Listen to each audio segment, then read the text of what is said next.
All sports, all the time. There's heroes and there's legends. Heroes get remembered. Legends never die. This is the Spoken Podcast. Hold your ears, folks. It's showtime. I'm your host, Lance Twidwell. Man, that kid, he can ball, man. He can ball. Touchdown, Kansas City! Patrick freaking Mahomes, baby! Let's talk some sports, because that's what we're here to do. You are tuned in to the Spoken.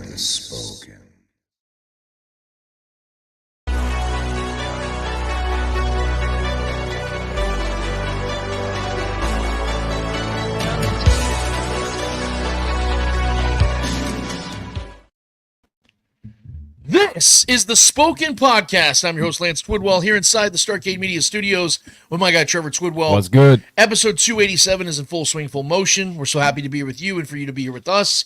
Whether you're live streaming, podcasting, or YouTube, we want to thank you so much for taking the time to be with us in this time as we have what we're going to consider a very, very awesome show. We tell you that every single week, and most times we deliver on expectation and promise, but we like to think that for the next couple of hours, you're going to feel the same way by the time we're done with this bad boy, because we got a good show for you guys today, man. We got lots of gets. No guests, just Trevor and I, so just kick back, enjoy this. What I'd like to hope and believe would be a nice fall Saturday, but unfortunately it's going to be like 90 damn degrees. I guess we're getting like 4.5, 5 months of freaking summer this year. Trevor and I very much enjoy the spooky season, but it doesn't very much feel like spooky season, more like sweaty season, because we're still very much in the midst of this heat wave that will just not go away. We're sick of it. We want football weather. We want fall weather. It will be here soon, and then 8 days after that, it's going to go right into the blistering cold winter, which I don't mind too much, but the point is, guys, I'm just happy that we're here in the AC talking to you guys about some football, because that's what we're going to get to a lot. We have a lot to get to today, guys. Obviously, we're going to be recapping Chiefs and Saints game that just took place this last weekend, or last Monday night, rather. We're going to recap some of these other games that we're talking about, forecasting the way some of these other teams are shaping up in the AFC in particular, because we know that's what matters most to you guys, I'm assuming most of you identify as Chiefs fans. So we're going to get to all that as well. We're going to get to you guys in the speaking column, which is why we want to bring up at the top of every single show and the bottom of every single show. If you've not already done it, go to youtube.com, hit up the Spoken Podcast, hit subscribe, notify, share, comment, all that stuff. And the comment part is the most important part, because that's where you actually become a part of this show. You can share the show. You can, notify and let it know every time we go live that you can be a part, watch the show. We appreciate all that. We appreciate all the subscriptions, all that.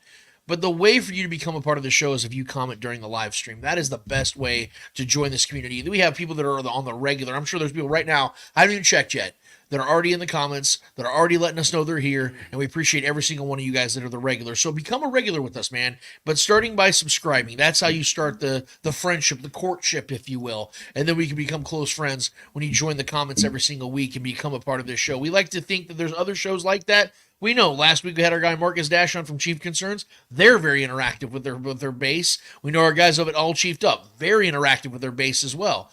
We like to be the same way over here, guys. We like to be interactive as much as possible. So especially in speaking, if you have any questions, go ahead and drop those now, Trevor. We'll save those for the time that we have that comment, that time of our show, right in the heart of our show. But if you have any takes, you have any thoughts, you have any, anything you want to put out there in the sports world, go ahead and drop that throughout the show. We have side communications and side conversations going on when Trevor and I are sitting here harping on other things. So feel free basically just to talk about whatever you want in the sports world, guys. We welcome it all. We welcome everybody in this show, because that is what we want. We want everybody to feel like they're a part of this bad boy, and we appreciate every single one of you that's already done that to this point. And of course, we end up every single show with a series of L's in the world of sports. If you have any L's that you want to hand out, dish out, any W's you want to hand out in the world of sports that came from this week, go ahead and drop those, guys. We very much appreciate every single one of you guys that attend this show on Saturdays with us. Trevor, how are you doing this week, man? Everything going all right?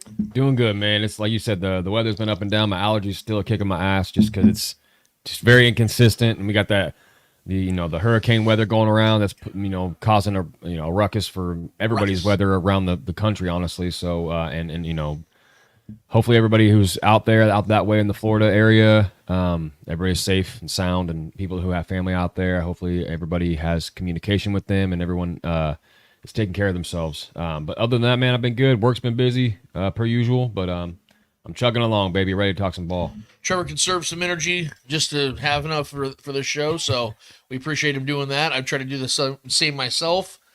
I like to believe that I do that in my sleep. You know, I store up a little bit of energy in my sleep, but you know, when I'm breathing with my mouth open all night, I probably don't have as much energy as Trevor probably does. But you know what? We prevail. Another we prevail. 50-hour week in the books, baby. There Let's we go. Now, I want to start off with some bittersweet news. And Trevor, if we could, man, let's. I try to keep the show as consistent as possible, so let's keep this intro going as consistent as possible. So let's get right to this thing, Trevor. It's called Lance Rants.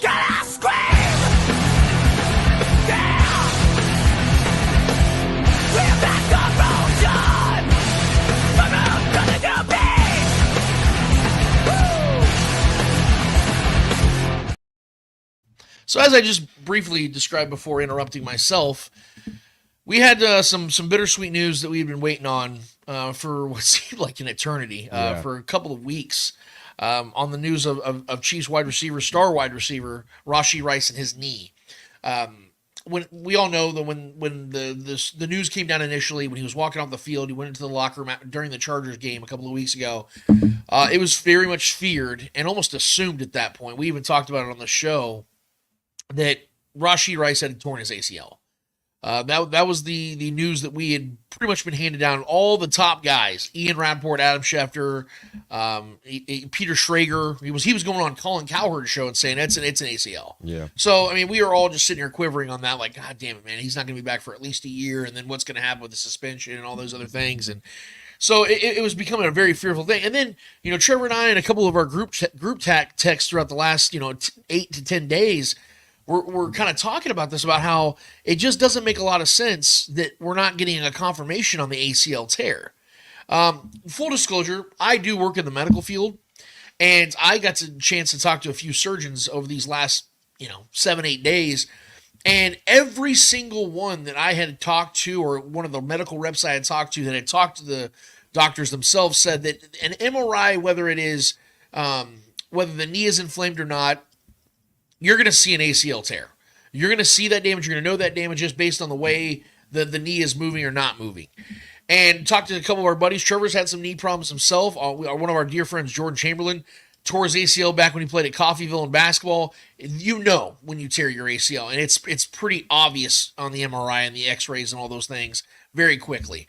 But we weren't getting that confirmation when it came to Rashee Rice. And that led me to believe that it wasn't going to be as severe as we thought it was. And if we could put that up there, Trevor, we got this information from our guy, Jordan Schultz. This is the breaking news, if you will, during this week, that according to Jordan Schultz's sources, the Chiefs wide receiver Rashee Rice underwent successful LCL surgery today, with Dr. Cooper will miss the remainder of the regular season. A full recovery is expected. There was also a repair done to Rice's hamstring tendon, and I'm told there was no structural damage or tear to the ACL or meniscus, and no long-term concerns. This is the best case scenario. Yeah. Could not agree more. We feared, because you guys know that, in today's world, modern medicine, you can recover from an ACL just fine. But there is something that kind of lingers with that injury. When you have a torn ACL, no matter where we're at scientifically now, there's something that you lose in that. Tommy John surgery, people talk about, well, those pitchers come back stronger. The arm and the leg are very different. I don't want to get all scientific on you guys, but the arm and the leg are very different because there's much more strain on the leg. To Jameis Winston, the arms are the legs of the torso, and the knees are the elbows on the legs. You gotta eat that W too. One of the best clips ever. Dude. One of the best ever. But this is the point I'm trying to make, guys. Is that this could have been far worse than what it was. And the good thing is it's going to be about a 3 to 4 month recovery time for Rashee, which means that more than likely it's all but confirmed he will not play this season, which is the shitty part of all this. Yeah. We were hoping that there might be a chance that, late December, early January, right before the Super Bowl time, if the Chiefs make the deep push, that Rashee could return because we know how valuable this guy is. That's not going to be the reality. But the good point is, guys, is that he will be healthy and ready to go without question week 1 of next season. He will be far, far beyond his recovery time by the time training camp, preseason, all those things could come about. The problem, though, however, is this. We know that at some point next season, Rashee Rice is going to get suspended. We know that's going to be handed down, and we know that his court proceedings will be done, I think, sometime in December of this year. So we'll probably hear about the suspension in January of 2025 of, him being suspended X amount of games. I don't want to theorize on how many games it is yet. My belief is it'll be around 6, but we can talk about that at another time when there's less football to talk about. But that's the part that does worry me, guys, that even though we know that Rashi's going to be okay, he's going to make a full recovery, it's not as bad as it looked. There is damage, but there's not damage to the ligaments we feared there was damage to. We know now that Rashee Rice will not play football for the Chiefs until 2025. But now we're looking at a potential, Trevor, of him not being back till probably October of next year. You're right. So either way, whether he tore his ACL or not, with the inevitable suspension in tow, we're looking at Rashee probably not returning to regular scheduled football until probably week 6 or 7 of next season.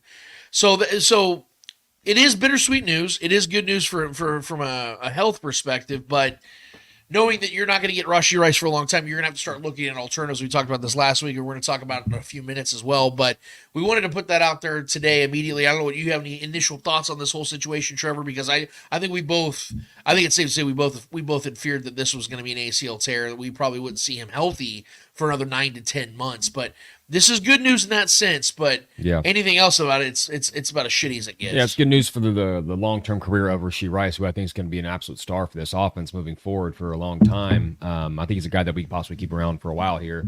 But yeah, I mean, when that report came out that he was walking around the locker room with just a leg sleeve on, I was like, oh shit, okay, maybe, that's not something. If you have a torn ACL, they're not going to let you do that, right? You're going to be in a whole like air cast or something like that, wheeling around, or at least So that was promising for a minute there. It gave me a little glimmer of hope. But as a Rashee Rice, not only massive fanboy in reality, but a fantasy owner on all of my teams, I was holding out hope, man. He was sitting in my IR spot on all my teams. I was like, let's go. Come on, baby. I'll take 4, 5, 6, 7 weeks. Yep. Get me ready for the playoff time. But no. So it is what it is. This one's harder to accept than a normal just day-to-day injury in a game because the way it happened and who did it. That's the rough part about this. And Patrick has got to feel very low about that. But yeah, I mean it is what it is, man. This is a grueling, brutal game. Things happen, weird things happen. He was making an effort play on that too. He broke the ball free. We were gonna get the ball back possibly. He made a play and then he was taken out by his own QB, and it's just an unfortunate sequence of events. But the kid's in high spirits. I think the kid's got a great head on his shoulders, as far as, a football player and him wanting to get back.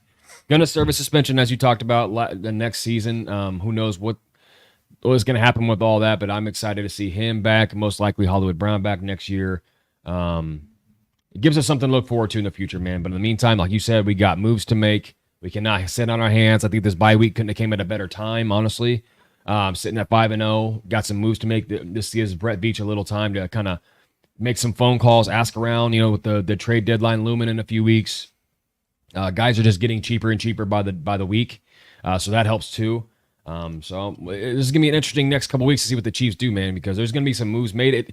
There's never a lot of blockbuster trades in the NFL in the middle of the season. That doesn't really happen that often. I don't know if there's going to be a blockbuster trade made here for the Chiefs, but moves need to be made. But as far as the Rashee stuff goes, man, it sucks. Really sucks for the kid. I know he wants to be out there.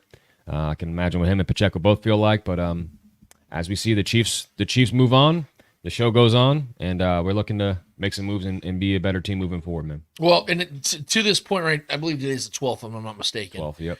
We are exactly 3 weeks away from the trade deadline, the NFL trade deadline. Right. You are correct, Trevor. There are very few blockbuster-style trades like baseball or basketball that the NFL has at this time of the year. Right. But there was also a reason why the NFL moved the trade deadline back, because they want to start seeing more of that. They want to start seeing those hot stove type of trades in the NFL, because that's only good for ratings. That's only good for the league. Oh, yeah. Having said that about, the fact there aren't a lot of those types of trades, there's also not many opportunities for teams to three-peat. Yep. So this is a very unique situation the Chiefs and have players here. to be a part of that. Yeah. And with 3 weeks, and change coming into Monday night, Trevor, about a month away from the trade deadline, the Chiefs really had to figure out a solid game plan against a Saints team that we knew was very Jekyll and Hyde so far this season. We saw 2 weeks of pure domination offensively from them, and then we saw 2 weeks of absolute mediocrity from them. Yep. So this is a team that was literally a tale of two halves of their season to that point. So the Chiefs were coming into this game hobbled offensively, against a banged-up Saints team that didn't really have an image at this point. And, the Chiefs really, you and I both talked about this is probably going to be a very ugly game, low-scoring game, and the Chiefs are going to pull it out because we see this all the time. And we were pretty much wrong. Yeah, it was a lower-ish scoring game. They didn't score over 40 points combined. And the Chiefs still managed to cover the spread at 5.5, which neither one of us expected them to do. Right. The Chiefs also, offensively, for the most part, put on a show. I was very pleased. They put on 460 total yards on 80 plays. They put on 80 plays as an offense, had the time of possession battle won by almost 20 minutes exactly. They doubled the Saints' time of possession. They had 2 sacks, so the Chiefs' defense was getting to Derek Carr. Kirk Wharton, baby. Chiefs had, obviously, Patrick Mahomes had a very good game, even though he didn't throw a touchdown. He did throw 2. One was called back by Juwan Taylor-Holt, and Juju dropped one. Yeah, Pat looked awesome. Pat looked incredible. He completed over 72% of his passes. I think That's this was straight game. in the eyeball test. This looked like the best Pat of the year so far to me personally. And the Chiefs also had 139 rushing yards. Yeah. 102 of those were Kareem Hunt, who's been nothing short of stellar since he's been back with the Chiefs, as you and I both expected. Yeah. So the Chiefs put on an absolute, I thought, display offensively for the most part.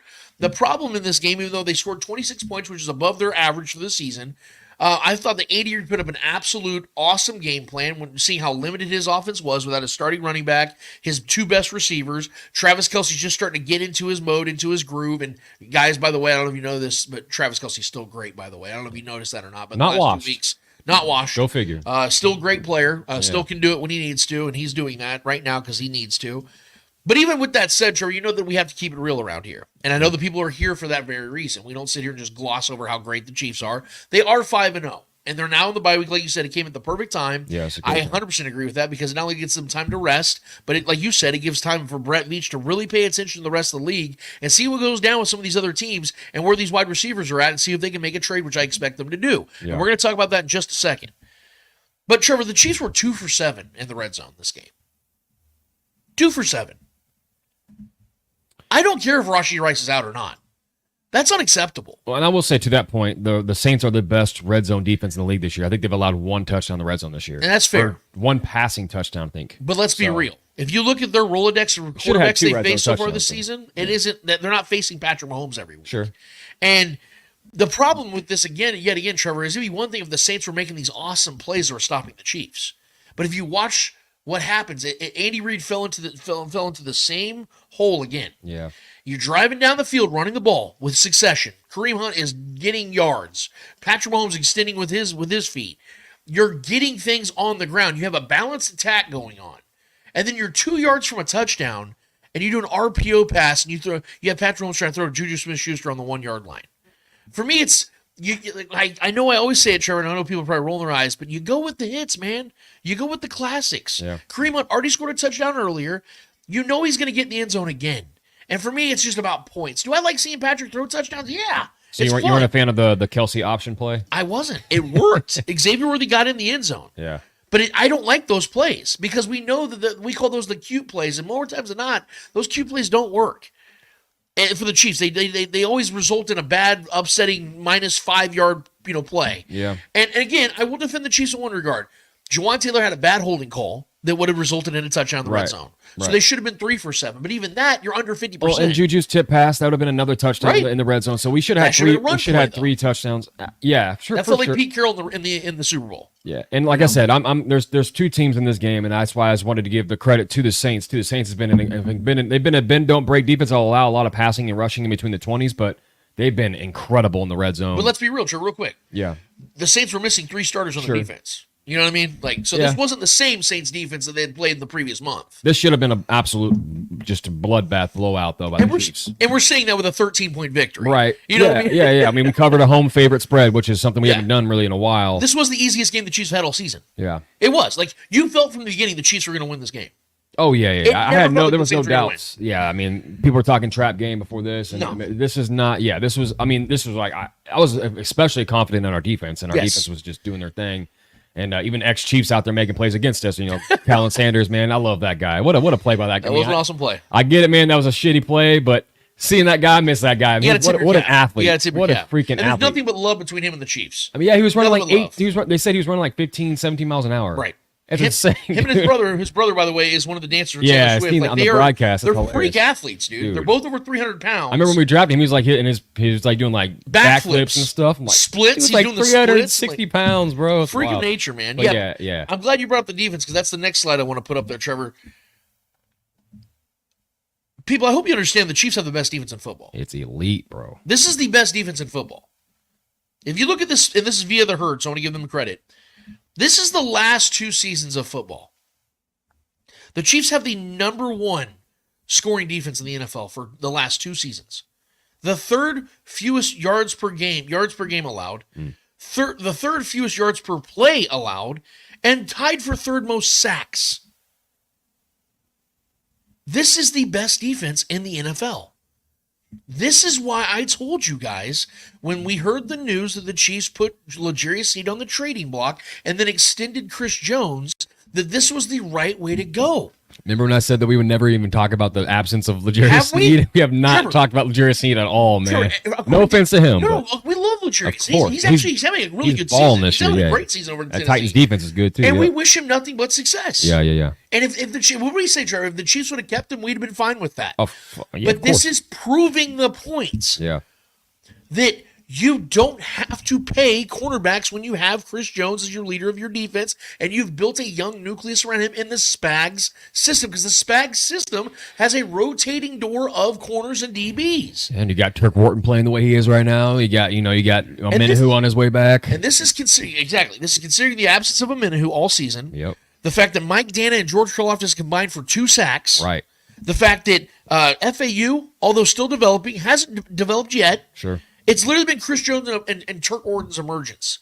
It's literally been that. Turk's been so good. And linebackers have been struggling a little bit on and off throughout the season. Leo Chenal's coming alive more and more. And this defense is still doing the job. 42 of their last 43 games, the Chiefs have not allowed 30 points to their opposition. 42 of their last 43. They haven't allowed 30 in the points NFL. In that is tough to do, man. They haven't allowed 30 points in a game in 26 consecutive games. That is wild. That is almost 2 full seasons. Right? That's playoffs included, by the way. Yeah, that's you playing the best of the best in the postseason. That's you playing San Fran twice. They didn't have a single. Their last 3 playoff games last year were on the road. That's insane. And they still, And my point is that the 26 straight games, in that same span, every other defense in the NFL has given up at least 5. Yeah. Think about that. Every other defense in the NFL has given up at least 5 30-point games. Well, yeah, you got the Niners out there getting shredded by the Cardinals a couple weeks back. Like, dude. And the Chiefs, every single week, they're going to give up 17 to 20 points. And the defense of the Chiefs is never going to get that kind of recognition because of, obviously, the big names on offense, right? It's always going to kind of be a little overshadowed by the Kelsey and Mahomes and all that. And Andy Reid, obviously, the offensive, respects of things. But this defense, I agree with you. I think this defense is the best defense all around, especially in football, man. They're great on all aspects. You know what it reminds me of? It reminds me this is the one place I will start to compare them to the Patriots. This is a lot like the old Patriots defenses. It's a formula. A formula, man. You had that like Richard Seymour, that Hall of Fame badass, right? And then a bunch of guys. Yeah. A bunch of guys. Like, let's be real, Trevor. Rodney Harrison got the respect he got because he played for the Patriots. It wasn't great player, but yes. He was a really good safety. Let's be real. Yeah. But like when he was with the Chargers, he was a fine player. But there was a reason why the Patriots were able to get him for next to nothing. It's because of the fact that he wasn't a guy that you couldn't live without. Now, let's be real, Trevor. Safeties, we like them. But let's be real. Safeties, the Chiefs have had a rolling... Safeties, they matter. Yeah, they don't suck. But like, let's be real. There's a reason why the Chiefs throughout even just the Spags era from 2019 have had like 17 different starting safeties. Yeah. Because you can roll them through. You can go get Tyrann Mathieu and let him play 3 years and let him walk. Right. You can do this with Justin Reed, which they're going to do. They're going to let him walk after this season. Thank you for your time. You've helped us three-peat potentially. Safeties are becoming more and more of a hybrid. Yeah. Especially in the Spag system. You need that corner In and slash. out. Nickel defense, you have 5 corners out there. Linebackers becoming that way too. Becoming smaller, faster kind of bodies. Yeah. It's evolving. Sure. That's why, dude. And it's a faster game now. That's honestly why defenses are starting to play better football and offenses are starting to go down because you have more hybrid players on the field. It looks like a positionless defense almost. Yeah. But the point I'm making is it feels like Spags. Remember we talked about this last year, Troy? I said that this feels like this is the most Spags defense he's ever had. It feels like that times 2 now. Yeah, I think this defense is better than it was last season. Statistically, it is off to a better start. Yeah, and again, they're about to add Carson Wentz right around Thanksgiving time. Look at the names on these offenses that we faced. Running backs alone, bro. Just running backs alone. Well, I mean, Atlanta's offense too. And what Drake London doing what he's doing. And he had the best game against the Chiefs as a wide receiver. And it was 60 yards and a touchdown. Yeah, that's the best game that a wide receiver's had against the Chiefs this season. We have I mean, there's a little sneaky tight end loophole in this defense, but I think we allow that. Thank you. I think that's where we allow them to eat a little bit. I said this on Arrowhead Allies when I was talking to Noah and Clint and Shane. I said, guys, you're right, because Noah brought that up. He goes, well, we are struggling against tight ends, and that's 100% valid. Even Juwan Johnson ate a little bit. But we know that every defense ever has had some sort of weakness. You have to allow something. Yeah, where would you want the defense to struggle? Yeah, because how many great tight ends are there? Right. 5? Especially this year. Yeah, I didn't number 5, 4, 5? George Kittle is probably the best tight end in football right now. Right. Sam Laporte is underwhelming this year. Hawkins hasn't even played football yet. Yeah. Kyle Pitts is having a good season, but not a great season. What's the name for the Raiders rookie? Oh, Brock Bowers. Brock Bowers looks awesome. That's my point. There's only a few names you can say. There's 100 awesome receivers. Yeah. There's 100 awesome receivers. Yeah. Would you rather be a pass funnel to receivers or a run funnel defense to all the best running backs in football? There's or would you rather allow running backs. tight ends to get 4 for 40 a week? There's 40 really good running backs, and 20 of them are on the 49ers. That's the point I'm trying to make. The 49ers stands for 49 really good running backs. Like what I'm saying is there's a plethora of awesome receivers, awesome running backs. The Chiefs are shutting those positions down. So I can live with every other week, a tight end goes off for 105 yards against the Chiefs, because I know they're not scoring points that way. There's not offenses right now, Trevor, that are scoring points based on their tight ends, outside of maybe the 49ers. And the Chiefs do face them, ironically, their next game. But that team is banged up. We know they live off the run game. They've been struggling. And Jordan Mason's banged up. Yeah, they have not looked like the typical 49ers. Granted, I know they're without their number one weapon. Well, I don't know if you knew. I don't know if you heard, but it's been confirmed CMC's not playing against the Chiefs. I know. So this is a big... I don't know I don't know if he's going to play until the playoffs, dude. I don't know if he plays the season, man. Yeah, I mean, it's bad. Yeah, but the point I'm trying to make is we have got to... You're right, Trevor, when you say that the Chiefs defense is never going to get the credit they deserve because... Yeah. Of the stars they have on the offensive side, but Chris Jones even spoke to this as well when he said, "I'm okay with that." Yeah, if this defense was like on the Colts, if the Colts had our defense or something, bro, they'd be like, "Oh, this is a defensive juggernaut. Right. This is the best defense in football." They don't even need to have great offense. Like it's just because everyone expects Patrick Mahomes to go throw for 45, 50 touchdowns and 45 to 5,000 a year. And think about the perfect scenario the Chiefs have here, Trevor, because Spagnuolo just signed that extension with Andy Reid at the same time. I think they both go out at the same time. I think 2029 they'll probably both retire. Yeah. So for the next 5 seasons, they're gonna be together. And what I love about this, Trevor, is the fact that, and I know this sounds wrong, but hear me out. I'm glad that Spags already got his chance to be a head coach, because what this does now, it ensures that he's going nowhere. Right. He's already in his mid-60s, and teams knew what he was as a head coach. And let's just be real. Some guys aren't meant to be head coaches. Too, bro. Yeah, let's be real. So, like Cliff Kingsbury strikes me as a great OC. Great OC. And now he's young, so maybe he does become a good head coach. Maybe he does become the next like O'Connell. Robert Saleh, great DC. Yeah. I you know what? I think Robert I think he got shafted. In New York, but that's just my stance. That's a team fighting for the division lead this week. Like, exactly, what the fuck are we doing? Yeah, he had Zach Wilson for over 80% of his career as head coach. Fucking crazy. Be real, man. Who's winning with that? I love Robert Saleh. But my point is, some guys aren't meant to be head coaches, and I think that's what Spags. I think Spags realizes now, I am meant to dominate as a defensive coordinator, and there is nothing wrong with that. Mike Martz, never a good head coach. What was his name? Trevor with the Cowboys for that short time. Wes Phillips. Yeah. I know exactly. It was after Parcells. The point I'm trying to make is some of these guys just aren't meant to be great head coaches. They're meant to dominate as a coordinator. And I think that's what Spags is. I think Spags is going to go down as the greatest DC ever.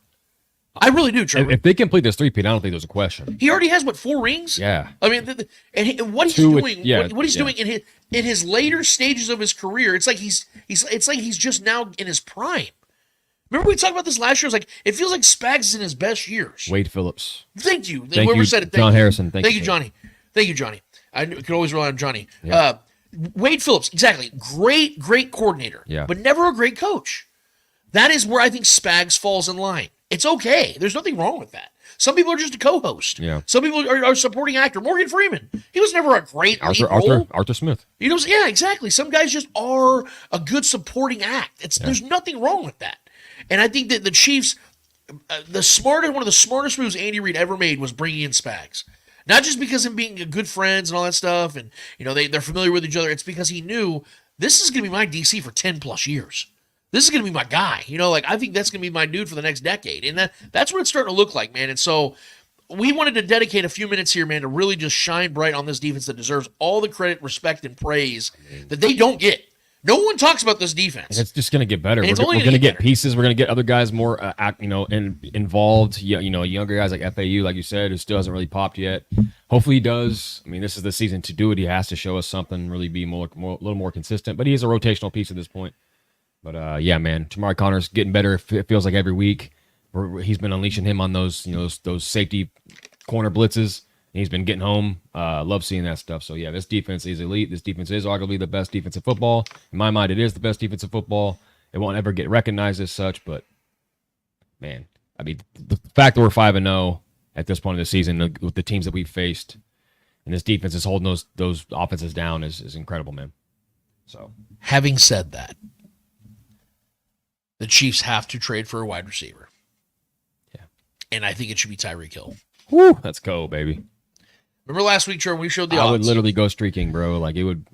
We showed the odds last week. See me. The Chiefs, by the way, last I checked, the Chiefs still have the highest odds to land Tyreek Hill. We both looked at this as just a fun idea. Remember, my first initial tweet about this was, it sounds great, yeah, but I just don't know how realistic this Pipe is. dream, yeah. And then I started looking at the numbers. And then I started doing research this week. He wouldn't Trevor. be as expensive as we think, man. And I kept this in the bag all week so we could talk about it on this show. It is actually more than realistic that the Chiefs could get Tyreek Hill. Let's go ahead and throw up those the contract first, Trevor. The Tyreek contract first. If you look at his base salary for just the next 2 years, well, first of all, just this year alone, right. 1.2. When the Chiefs, if let's say the Chiefs traded for him right now, it'd be $800,000 because that was his base salary coming into the season. So you'd pay Tyreek Hill $800,000 in base salary. Next season, $10 million in base salary.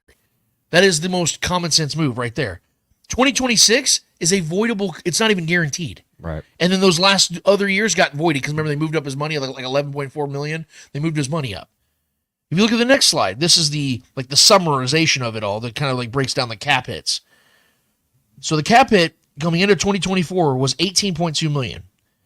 Next year is 31.1. His cash would be for next season right around $28 million. We'll get to that in a second. I have the breakdowns. But they have a potential out if they wanted to after the 2025 season. If they wanted to get out of, let's say Tyreek Hill just hit a massive slump or he declines and he's just no longer the player he was, they can get out of the contract if they made that trade. So if you look at the next slide, this is coming from our guys at Pro Football Network. Let's look at the next one. They break this down in great form. The Dolphins currently have $6 million in remaining 2024 cap space. This is explaining why it makes sense for all sides. Per the NFLPA, they around $6 million in 2024 cap space. Trading Tyreek Hill next week with a post-June 1 designation would trigger an $11.9 million dead cap hit this year and $19.3 million dead cap next year. But the transaction would actually clear up to $8.4 million in 2025 space, as Hill would have cost the Dolphins $27.7 million against the cap next year if he were on the team. Next slide. How to make up that other $6 million they need in cap space this year? The Dolphins would trade other players, which wouldn't be a bad idea, as dealing Hill would suggest they're punting on the 2024 season, or simply restructure the contracts of players they know they want on their team next year to clear up enough space. As for the Chiefs, they have more than enough space to absorb the remaining $800K in base salary Hill is owed this year. And with roughly $25 million in projected 2025 cap space, they would have little problem fitting Hill's $27.8 million in fully guaranteed 2025 compensation in their budget. Next slide. As for Hill's 2026 cash owed, like I just mentioned, $36 million, it's not guaranteed. But given the skyrocketing cost of wide receivers around the league, I'm just paraphrasing there, Kansas City would probably agree to pay that final year out if he dominates the next two seasons. Even if the Chiefs honor every non-guaranteed penny he's owed between now and the end of the 2026 season, he would cost the Chiefs a total of $64.6 million or just $1.4 million per game over a 3-year stretch. Next slide. That prorated over a 17-game season makes it for an adjusted annual salary of $24.4 million, which would put Hill outside of the top 10 in his position. Put another way, the Chiefs would be getting Hill at a steep discount. The trade compensation must reflect that for the Dolphins to pull the trigger. While it's a stretch to think that they will get back from Kansas City what they sent to the Chiefs to acquire Hill in 2022, a first-round pick, a second, 2 fourths, and a fifth, any trade involving one of the top 10 players must start with a first-rounder, particularly since there's a very good chance that pick will be in the 30s in 2025. In other words, guys, this is more than possible. In every regard. You're talking about, Trevor, what was the news we had gotten when the Chiefs first offered Tyreek Hill a contract 3 years ago? It was going to be about $25 million a year. Yep. They would be getting him for almost $25 million a year now on a trade. I was on board then. I'm on board now. Shit. So the Dolphins would be saving about $12 million a year for the next 2 years, which is $24 million if they traded Tyreek Hill. The Chiefs only have to pay $800,000 in base salary, and if they wanted to honor the rest of the contract, you're essentially getting Tyreek Hill for a 3-year, $64 million deal. That is a steal. You're getting him for about $22 million a year. Yeah. Arguably the best receiver in football, one of the 2 to 3 best receivers in his prime. Still arguably the most dynamic player in football. Yeah. For like $23 million a year, $22 million a year. Yeah. Who doesn't do that? And I don't know if I put it up there or not, Trevor, on this slide, but I have my trade proposal. This is my trade proposal, guys, that I would put out there. I put it on Twitter earlier. This is what I would give up for Tyreek Hill. The 2025 first-round pick, Easy. 2025's fourth-round pick, and 2026 fifth-round pick. The reason I would do this. Easy. You would say, well, why would you give up the fourth-round pick in the same year you're giving them a first? Because the Chiefs have 2 third-round picks, and not only do they have 2 third-round picks, one of those third-round picks is from the Titans, who are one of the worst teams in the NFL, which means that's going to be an early third-round pick. So you essentially you're making up for that fourth-round absence by having 2 third-round picks, and one of them is going to be a very early pick, which is almost essentially a late second. So the Chiefs would be giving up a first-round pick, but let's be real here, guys. Like this article already talked about, the Chiefs are going to be giving up essentially the 30th to the 32nd overall pick. Would you not give up the 32nd overall pick for Tyreek Hill? We're talking, guys, how many times have you seen the Chiefs either take a guy who's been underwhelming with a late first-round pick or just trade out of that pick completely and then go to the Super Bowl? They've been able to adjust to not nailing picks at the end of the first-round pick since Brett Veach has been here. So you would be essentially giving up a crapshoot for somebody that you already know has been great in this offense. You're not trading for an Amari Cooper or DeAndre Hopkins that you think or would assume could be good in this offense. Right. You know that Tyreek Hill is awesome in this offense. Who already has a relationship with all the players in the locker room, too. And to bring that up, you know Tyreek Hill wants this. You know the Chiefs want this. They've already been showing that by bringing up former players that are still effective guys in this offense. And the biggest part about this is, Trevor, think about the poetry of it all. A guy who helped start the Mahomes era, that helped start this dynasty, could be a guy that helps put the finishing touches on a once-in-a-lifetime, never-before-done three-peat. Yeah. Yeah. In every way you look at this. Because let's be real, guys. The Dolphins are only 2-3, so you're saying, oh, their season's not done. Guys, we don't know when Tua is coming back and what version of him will be back. They have some winnable games coming up. I think their next 3 games are Colts, Cardinals, and then the Bills. Those are 3 winnable games for the Dolphins, outside of probably the Bills game. But even if Tua was to come back, do we know what kind of player he is? And let's say the next 3 weeks, sure, before the deadline, they lose all 3 of those games. You're going to tell me right now the Dolphins are like, no, we're going to sit back and continue to pay Tyreek Hill to have next to no production, because that's what he's had so far this season. Tyreek Hill is not producing for them right now, and it's not his fault. They have no quarterback play. And even when Tua was playing, Tyreek didn't have big – in the week 1, when he got arrested, he had a big game. Yeah. Outside of that, he's done nothing. So it looks like it's starting to kind of shift and sway a little bit of what his purpose actually is for this team. In an ideal world, the Dolphins want to keep Tyreek Hill. That's why they gave him the raise this year. That's why they gave up 5 picks to have him. But it hasn't worked to this point. He's put up big numbers in the previous 2 seasons. But is it working to the point where they're now getting to the place they want to be, which is let's start winning playoff games. Let's get to the Super Bowl. It's not happening. Yeah. And now, in my opinion, they're further away from it than they've ever been with Tyreek Hill. So this has to be something they have to think about. Is it ideal for the Dolphins to give the Chiefs basically another championship? No. But are the Dolphins even going to stand and contest that anyway? They faced the Chiefs last year in the playoffs. How'd that look, Trevor? They got smoked. And that was with the healthy Tua Tagovailoa. So, from just the Dolphins' perspective, they would save money. They can get up to 3 picks in my trade scenario, and they can go and rebuild for the future, still having Jalen Waddle, still having Devon Achane. Go and redevelop that defense around Jalen Ramsey and some of the other guys you like on that defense, or restructure some of these deals and save your money and let Mike McDaniel cook with some of these draft picks. And from the Chiefs' perspective, sure, we both know this is a given. I'm telling you guys right now, if the Chiefs were to trade for Tyreek Hill, they're winning the Super Bowl. Because as we just praised this defense, you now give this offense Tyreek Hill back with Xavier Worthy developing in this offense with Travis Kelce again. You bring the band back together, this team's winning the Super Bowl. There's no one standing in the way of the Chiefs in that regard. I don't think there's anybody standing in the way of the Chiefs right now. Yeah. But you put the most deadly weapon in the NFL back in this offense, it's 2018 all over again, baby. So, I mean, what are your thoughts? I'll start with this. I don't think this is going to happen. I really want it to happen. I don't think it's going to though, because I think there's a lot of pride in these owners and these front offices, man. I don't know if they would be able to pull the trigger on that and really, just kind of give up on that. What they gave up, they gave the an absolute haul to the Chiefs, and they're just going to take the L. And I just don't know if they're ready to accept that yet. And the reports are Tua is going to come back week 8, week 9. And then this division is still very much up for grabs. No one is really running away with that division yet. So.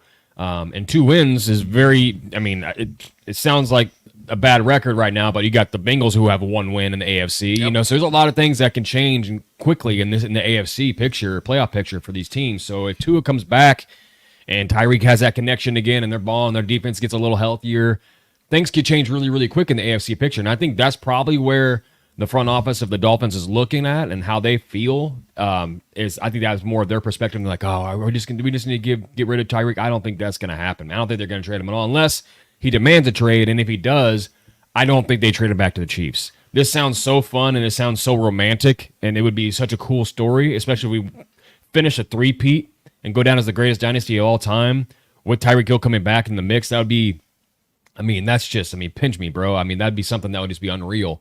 But I just don't. It numbers wise, everything makes sense for the Chiefs end. It's just, do I think the Dolphins will do this? I don't think they will. I think that would just be a massive. Just shot to the ego, shot to the pride of these owners and the people that run this front office and make these moves and these GMs. And I just don't think that's something they would do. It's something they would take the L on, especially the fan base. I feel like they would lose a ton of respect to the fan base. The people that go to their games every Sunday, that'd be a shot to them, to trade him back to the Chiefs in the AFC and, potentially put us over the top for the best team in the AFC and boost our odds to go win this take care of this 3-peat. But, it's definitely doable for sure. I think if Veach, I would not be surprised if Veach is putting feelers out there and trying to, I would 100% trade those picks that you put up there in your trade scenario. Yeah. 100%. I'm pushing that button if it's available. I just don't think it's going to happen, unfortunately. But man, what could be like we got our guy, Ruben DeCruz in the chat talking about Xavier Worthy and Tyreek Hill. That would be insane with that kind of speed. And then bringing Hollywood back next year, having all those guys together with Rashid, that'd be a ridiculously potent offense. Up there with the greatest of all time if we had all those guys together. But I just, as much as I really want this to happen, and I've thought about it as well these past couple of weeks, if that can really happen and what could be, I just don't think the Dolphins side of things is going to work. Well, I don't think they're going to pull the trigger. Let me address that part of it, the Dolphins side, because I think that's the most interesting side of all this. I think we're willing to do it for sure. Obviously, there's one other thing I do want to address on the Chiefs side of things, because I think there's a reluctancy in some fans' eyes that I've seen since I posted this morning. That I want to address as well. But to your point about personally with Tyreek, so I want to address that in a second. But your side of this is more on the Dolphins side. You say you don't believe they'll pull the trigger and all those things, and I can see your point of view on this, because you're right. There's ego involved. There's things of that nature. On the season, there's a lot to go, man. Right. That's why I pointed. That's why I painted the picture about their schedule. Sure. I think if the Dolphins were to say beat the Cardinals or the Colts coming up in the next 2 weeks, this trade probably doesn't happen, because they're only 1 game out of their division. Yeah. That's all you need. I think this division, honestly, somebody that wins 9 games probably can win this division. Yeah. This division is very disappointing. But let's say, like I said, in this scenario, let's just play with it here for a second. Yeah. let's say they do drop these next 2 games. The trade deadline's a week away from that point. They're 2-5. There's still uncertainty of Tua Tagovailoa, which I'm expecting. We don't really know when he's coming back, if he does this season. Yeah. I'm looking at this from this perspective. Sure, it might piss off the 10,000 fans they have there every game, it seems. But here's my thing, Trev. What do fans love the most? Is it having a superstar player on a bad team, or selling them hope for a brighter future? Because what you would do, think about this. Tyreek Hill's excited them for 2 years. The average fan? No, I'm just saying. I'm saying put ourselves in the Miami landscape, right? Sure. Like, yeah, you might have this star player, but he's not producing right now, again, because he has horrible quarterback play. There's uncertainty about Tua now and for his future.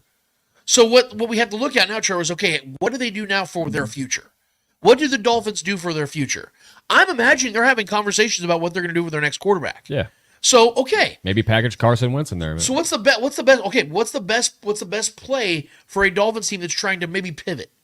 Let's say, hey, guys, we're probably not going to have Tua very much longer. We need to figure out who our next quarterback is. We'll probably have to draft a guy, right? Yeah. So maybe they not tank the season officially, but they tank the season. Then they can go have you get 3 additional picks to your draft that you can use for trade baits and trade up in this next draft. The scenario I have to paint, Trevor, is how many teams right now, I'm sure there's teams that would love to trade for Tyreek, but how many teams out there that could trade for Tyreek that it makes sense for them from a contention standpoint, need him like the Chiefs do, first of all, and could fit that money like the Chiefs can? I think the Steelers would be one of those teams. Maybe. Yeah. But that's what I'm saying. The Steelers aren't a team, though, that would access having him on the team like a Chiefs team would. So it's a different version of what, you know what I mean? Like, and that's what I'm trying to look at. So you have the Dolphins that need picks and cap space if they're trying to now pivot off of what they've been doing these last 2 years because it hasn't worked. And yes, you don't want the idea of sending him back, but sure, here's the thing. Tyreek Hill also has a say in where he might go based on the honor system that he has with the Dolphins like he did with the Chiefs. The Chiefs honored it and said, where do you want to go? The Chiefs could have got a better haul from the Jets, right? Yeah. The Jets had a better offer, and they still sent him to Miami. So I'd like to believe the Dolphins would do the same thing with Tyreek in this situation. Think so, I'm just saying, though, because that's good business. Sure. When you handle superstars with good business, they talk to their friends throughout the league, and you want to deal with those teams. If you don't, guys don't go to those teams, even if you're in Miami. That's my point I'm trying to make, Trevor. So I know I'm painting this very conveniently, but what I'm saying is when you have a glimmer of hope of what the future can be and know that you can retool with the guys you have right now that are your veterans that aren't winning right now, that to me is a selling point to your fan base. You could say, hey, we're not winning right now. We know we have exciting players, but if we get rid of some of these guys in these contracts, we can stockpile these picks and reload this team, and we can try this again. And that gives the fan base hope because they know right now what's happening, what they're putting on the field is not working. Tua, even when he's healthy, they're getting smoked in the playoffs. When he was healthy. Yeah, I mean, it's the Chiefs. What I'm saying, though, that who's going to be the team you have to take on? Yeah. The Chiefs. Yeah. So that's what I'm trying to say, dude. I just don't see them laying down yet. I mean, no, I don't either. I don't either. Yeah. I don't think this trade happens right now. I don't think tanking's in the books for them unless they absolutely just completely fall apart. If they lose to the Colts, they lose to the Cardinals, it is in play. Because then you're 3 games under 500, and 2 is still an uncertainty. And they're probably going to lose these next 2 games. Let's be real. Cardinals and Colts aren't great teams, but they are better teams than the Dolphins right now. Yeah. So I think they lose these next 2 games, and then we can have this conversation. But I'm trying to set a precursor of what could be, because I don't think there's a better trade out there for the Chiefs than Tyreek Hill, both from a monetary standpoint. For the Chiefs, yeah. Because let's be real here. Now I'm switching over to the Chiefs side of things. We have all these fans that are like, I don't want the drama. I don't want. We've won 2 Super Bowls without him, guys. the reason the Chiefs won the 2 Super Bowls without Tyreek Hill is because he brought back them a haul that they utilized on the defensive side, and why we have this defense now is because of Tyreek Hill. But now you have an opportunity to have both. This team thrived on drama. Don't talk about drama. Thank you. That defense that Tyreek helped build with the trade in return, he now can play a part of that team. Yeah, man. That doesn't happen very often. And 2, we brought up at the beginning of this show, we have no idea when the next game will be played by Rashee Rice. We have no idea. Could be week 9 of next year. So what do you want to have, Trevor? You want to have certainty at that position with a superstar player. What better player to replace Rashee with than Tyreek Hill? Yeah, man. So this all makes sense from our side of things. I get it. Sure. Yeah, I know fans. Oh, it's drama, and I don't like the way he is. That's guys, casual fan shit. What matters more? That's casual fan shit. Let's just have a real conversation here. Yeah. Do you guys want to win or not? Some of these guys are shitty people. Do you think Tyreek Hill's drama coming back here would be more than the Taylor Swift shit last year? I mean, come on. Get out of here, bro. You guys watch movies? You guys watch TV shows? You guys listen to music? You know how many of those artists are probably shitty people in real life, but you love the shit out of what they put out there, don't you? R. Kelly made some really good music. Let's not take the moral high ground here when it comes to the football team, okay? Because these guys are entertainers. Right. Some of these guys I wouldn't hang out with. Trust me, I know some stories. Yeah, don't want to meet But all these your guys help heroes. win games. Right. So that's what matters in this aspect from this perspective. So you may not agree with the way Tyreek Hill lives his life or does things. I don't give a shit. If the dude's great at football and can help this team win and he's welcomed back, then welcome him the fuck back, kids. Because that guy is going to help this team finish a three-peat. And that is all that matters here. And I've said it on this show. I've said it on Arrowhead Allies. What other shows I go on? I would rather the Chiefs three-peat this year and miss the playoffs next season than the Chiefs not three-peat this year and win the Super Bowl next year. Straight up. Because the three-peat is the most legendary, iconic dynasty that has ever existed, probably in sports, because of how difficult it is to win that in the NFL. There's a reason why no team in the modern era, when the NFL was formed, has ever done it. Because it is so fucking difficult. This team has a real, legitimate chance to do it. And if you can go and get a guy that not only helps facilitate the loss of Rashee Rice, but would actually be an upgrade to him, and you're only paying him around $500 to $800K this year, you have to do it. I mean, the fans that I want to talk about and gripe about drama, Terrell Owens, Michael Vick, Kareem Hunt. All those guys were brought back. And Josh Gordon? I mean, sure. You know all these guys. I mean, Even to a all these microscopic guys are connected to Andy Reid, and Andy Reid either giving them second chances in this field, or guys that were part of dramatic situations. Oh yeah, of course. But I mean, that was different because he's a rookie and just happened to be, you know what I mean, though? in a situation. But yeah, I mean, Terrell Owens, a guy that Andy Reid stuck by and brought him back. Michael Vick, after all the craziness he went through, all the death threats and all the things that he was dealing with, Andy Reid stuck by his side, got the best out of him, right? So I mean, this move makes all the sense for the Chiefs. Where I'm at, I mean, I'm all on board. Obviously, everything you said makes sense for the Chiefs. It's just, do I think that like you said, if the Dolphins lose the next two games and the trade deadline's looming and Tyreek just keeps getting cheaper and cheaper, do they deal him? Possibly. But will it be the Chiefs? That's where I'm hung up on, man. I just don't know if they deal him right back to us. That would be a tough look. But it's for their good fan business, like I said, because they want to honor what Tyreek Hill's been to their team. Sure. And they know that's the spot he wants to go to. So they know that they can get three, and this is just my scenario. They could end up getting 4 picks from Tyreek Hill for all we know, Trevor. The Chiefs might sweeten the deal. And if they know they get 3 to 4 picks, let's just say 3 to 4 picks from the team he wants to go to, and you can retool this team, both offensively and defensively, and then start working towards building back for the future while the rest of your division is getting older. Do you think Tyreek wants to be back here, though? 100%. There's no question. This dude is on Snapchat dropping 36-second clips of him and Patrick Mahomes on Snapchat this week. It's been proven. We all thought it was fake. This has actually been proven, Trevor. Tyreek Hill is trying to get back in Kansas City. Wolverine picture frame. Yes, dude. We remember, I've had our emotional swings with Tyreek Hill because of him trolling Chiefs fans and all this other stuff, and I let it get the best of me. But dude, let's be real. You and I always talk about. You say this all the time. I miss that man. Oh, dude. I miss that man. And dude, I'm one of my telling favorite you, Chiefs of all time, man. I guarantee you, if the Dolphins would have gotten to an AFC championship or to the Super Bowl, Tyreek would be fine in Miami. Yeah. Because he's like, look, I've had success without the Chiefs. I can do it without the Chiefs. But he's seeing his former team still out there winning Super Bowls, and he playing as great as he is and can't get to that next level. You know that winning matters to Tyreek. I think what happened, Trevor, and I don't know Tyreek, I've never talked to Tyreek, but what I think has happened, Trevor, is he knew I could go get the bag and live in Miami, tax-free money, live my life. He was a young dude. He was in his mid-20s. And he was, I'm a Super Bowl champion. I'm going to go get as much money as I can possibly get. Drew Rosenhaus is hooking me up. I'm going to go live I'm a beachfront house. I'm a young man. He's got family out there. Yeah. And you know what? For a couple of years, it was fun for him. And now he's a little bit older. He's, he knows that his career has only so many years left. Yeah. He doesn't feel invincible anymore. He's been brought down and humbled a little bit, because let's be real, Tyreek has never had down seasons when it comes to success. Since 2016, he's been in the playoffs, making pushes. Even in the Alex Smith era, the 2016 and 2017 season, they're in the postseason, a top 2 seed. He doesn't know what it's like to not have success. Now these last 2 years, he's like, this ain't fun. Yeah. I'm making more money, but I could have made money and stayed in Kansas City and won Super Bowls. I could have 3 rings right now. So that's the thing. I think he wants to get back to that, dude. Yeah, and we got James T. Kirk in the chat asking, does he fit in? We got Ruben DeCruz. Would he be a good fit in the locker room? Listen, guys, Tyreek was never really a nuisance in the locker room. The only real hiccup he had in the locker room was when he was having issues with not getting the ball enough. Sure. That's what you want. And he was wrong with that too. Sure. Yeah. But don't you want your star receiver to say, "Hey, I want the ball more. Yeah. I want to help this team win more. I want to win through me." Sure. That's what you want through your alpha receiver. I never had a problem with that. Maybe it's because we played sports growing up. Yeah. And I'm not dissing anybody. If you didn't play sports growing up, I think this is where some people do miss this. When you see some of the antics of like OBJ or Des Bryant or name the receiver, right? AJ Brown or DK Metcalf this week when he took the headset off his coach and started yelling at his OC. That was crazy. I'll be honest with you. I fucking love that shit. I love Pat. Dude, I've always loved guys like that. That's why I love Des Bryant, Terrell Owens, guys like that. They want to win. They want to be a part of it. Look at this is why even the Devontae Adams situation, Demanda and Trey saying, I don't want to end my career like this.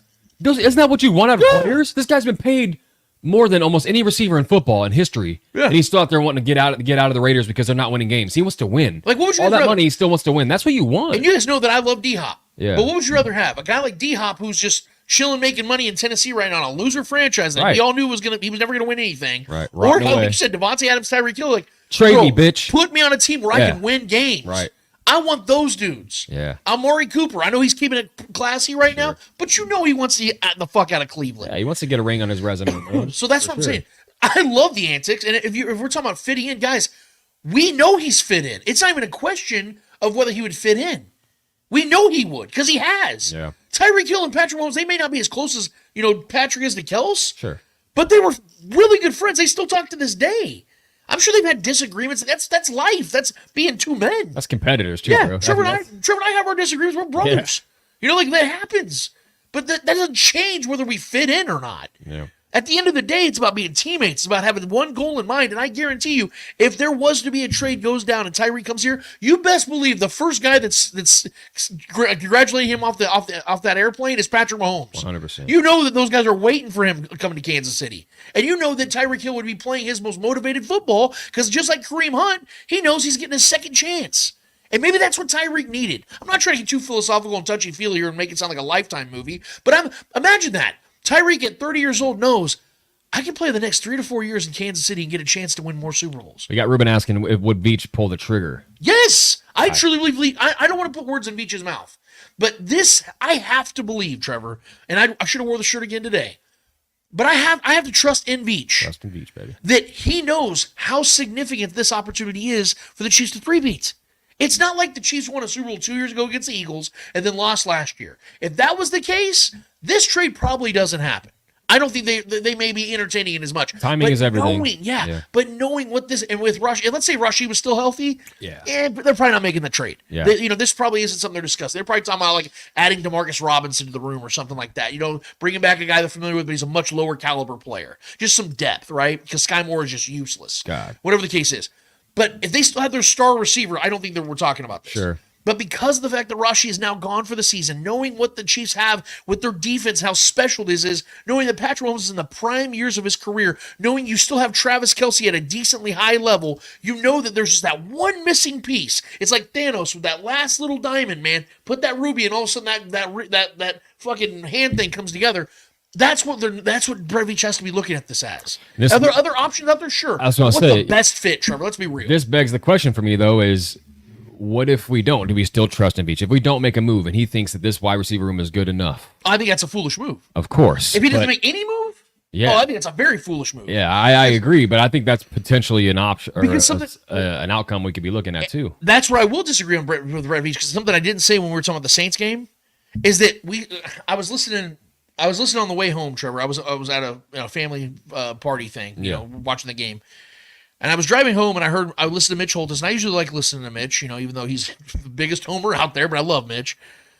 He was sitting there talking about how, the way they're going to continue to, fill the wide receiver room is by committee. He's like talking about like how that's going to be the way they counteract what losing Rashee Rice is a committee.